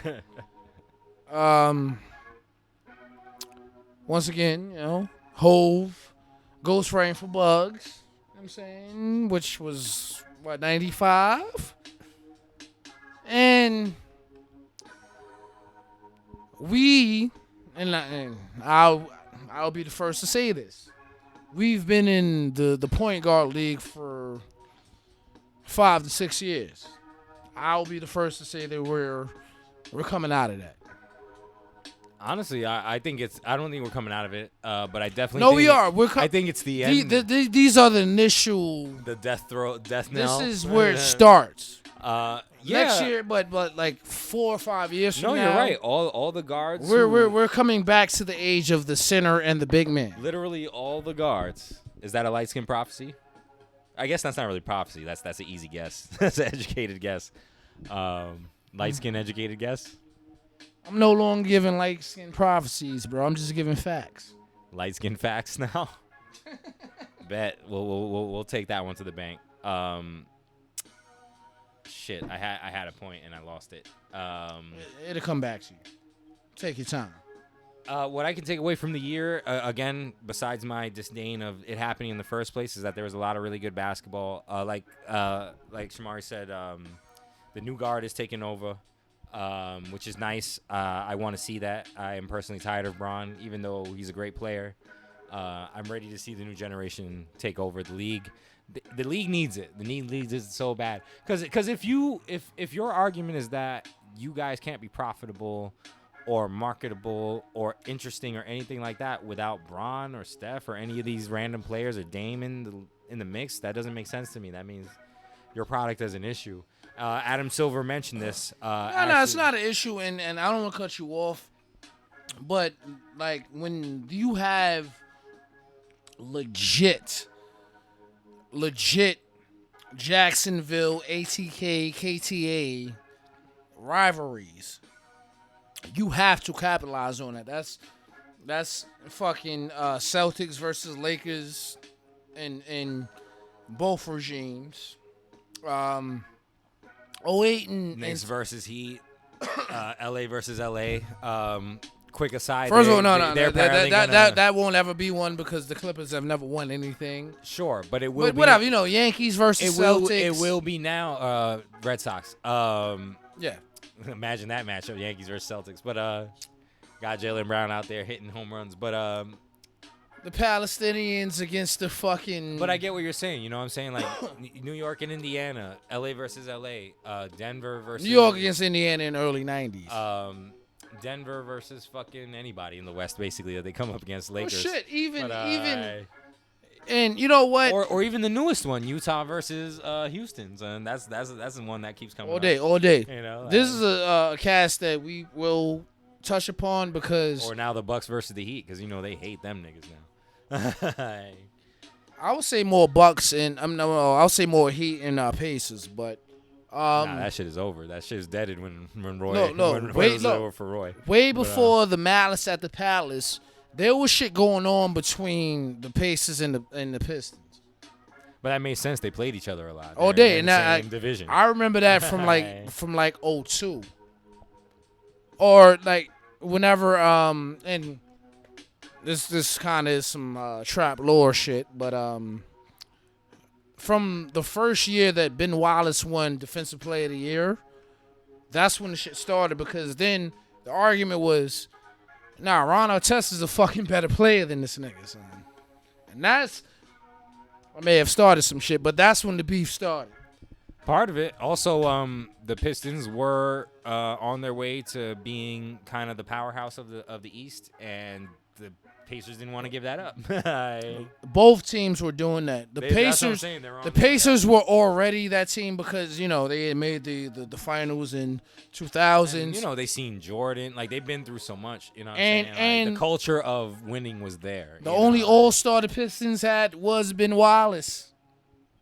So of course, if the only All-Star you have is a dude that is known for nothing but defense, you're already gonna have like kind of a perception of having like an ill edge, and especially since your dude, who's known for defense in one Meta World Peace, formerly known as Ron Artest, who was scoring 26 in addition to being the best defender in the league.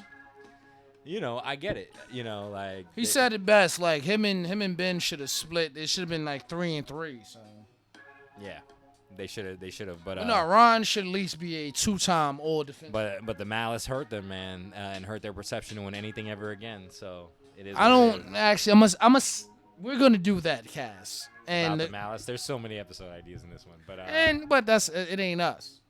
But the question I'm gonna have to start it off with is, where were you during that time? Don't answer that. We'll get watching to that game.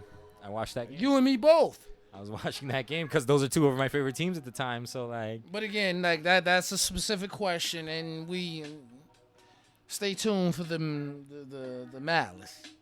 And shout out to that much like all the goons and the Playboys bring up, that light-skinned thick shorty that was in the crowd that we all saw during that night, son, who was wearing that Piston jersey, son.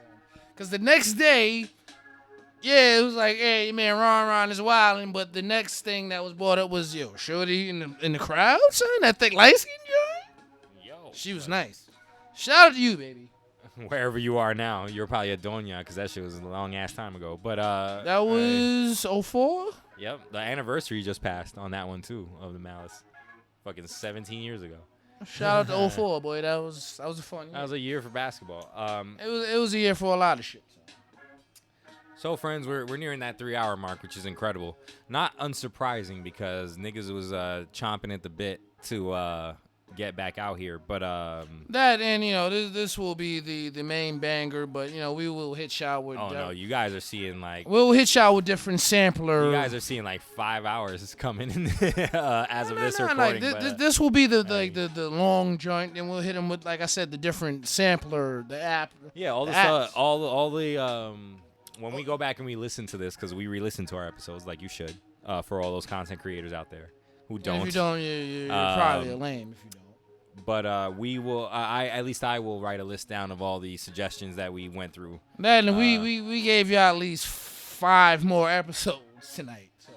So we'll compile those. But that's it. I mean, that's really all I had to say about the year that was. It was great. I look forward to free agency, especially if swindling Valanciunas and Steven Adams is the grim portent of what's to come. I'm all for it. That seems to be the first swindle of the summer, but this seems there will to be be more.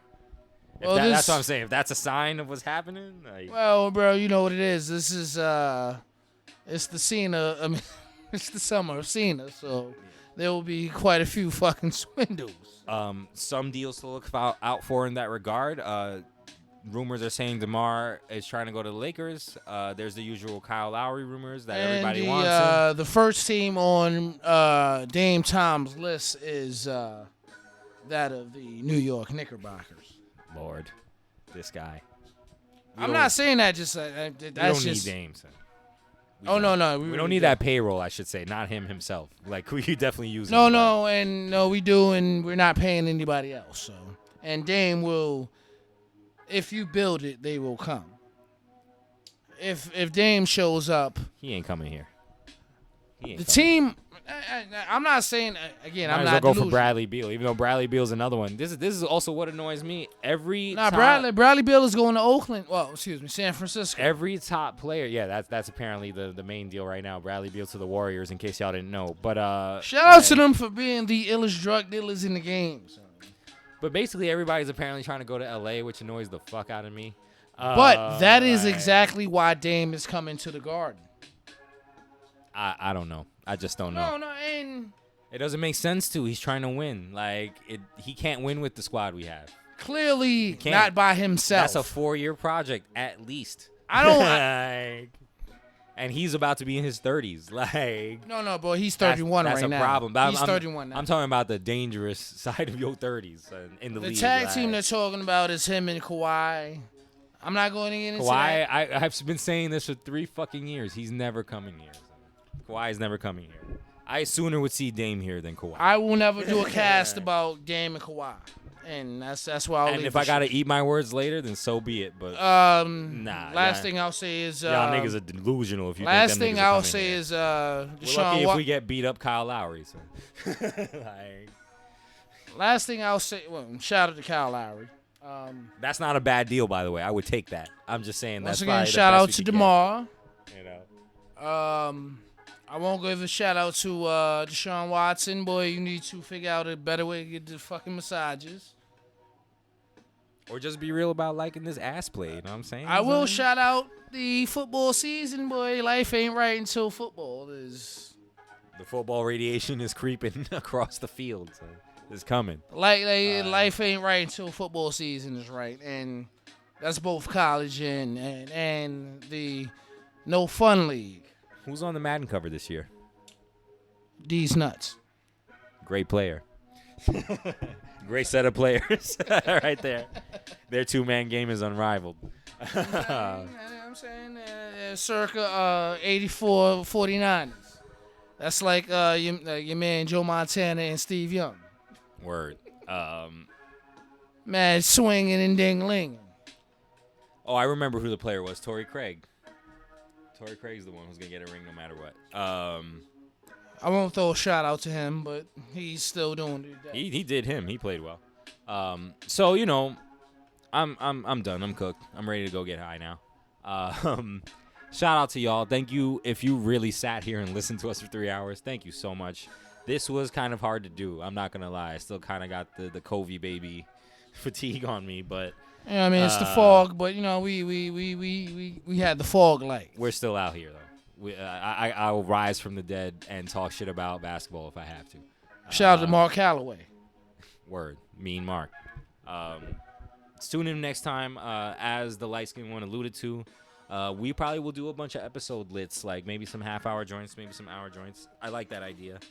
Now we kind of need to because we just to fill out the catalog a little bit, and also cover topics that aren't necessarily like current. You know what I'm saying? That I'm not gonna spend 2 hours on J.R. Smith. Or Deion Waiters. I will spend like 10 to 15 minutes on how J.R. may have fucked up LeBron's fifth ring. That would have been his fourth ring. That would have been his fourth ring. So LeBron could have had 5 rings had it not been for JR, but that's me as a Knicks fan. Chill. I don't need the bronze sexuals, coming here because you backed him up. No. For what it's worth, shout out to Rihanna. True indeed. So, tune in for the shit that's coming up, guys. It's going to be that fire, I guess, once we are less sick and less fucked up. Tune in potentially for a Florida cast when we make our way out there. But in the meantime, just tune in general, man. We're back. We're out here. We survived. And we're dancing in the COVID fall. And actually, no, we sea walking. Nah, I'm Millie rocking through that shit. Right. On any Point block. is, we gang banging through the COVID fog. You know what I mean? Shout out to the Woo. Shout out to the Chew. Bang bang, COVID gang. Seal that up with a nice bow. Shout out to the triple fucking threat. R.I.P. Bam Bam and Chris Candido. Y'all are missed. Y'all should have been a lot bigger than you were. Till next time. I've Shout been the liquid one. I'm sitting next to the light skin one. Tell them who you are, son. I've been light skinned since '87. I done seen some knives. I done seen some guns. I done seen all types of shit, baby. But we still here, even after the COVID fog. Tell them where they could find you. Bandit _ light 7 on the gram. But when we cast, and you will see the cast night cast with several bottles and. Dare I say several narcotics? They'll flag us for that. Don't say the quiet part out loud. I've been. We're not cool enough to get flagged right now. Yeah, not right yet. now. Not yet. I don't know. We got that copyright claim on one of our videos, so. Shout out to that. Shout out to the algorithm, I guess. We'll see y'all next time. I'm feeling a little bit gangster because of that. Damn right. Shout out to the gangsters.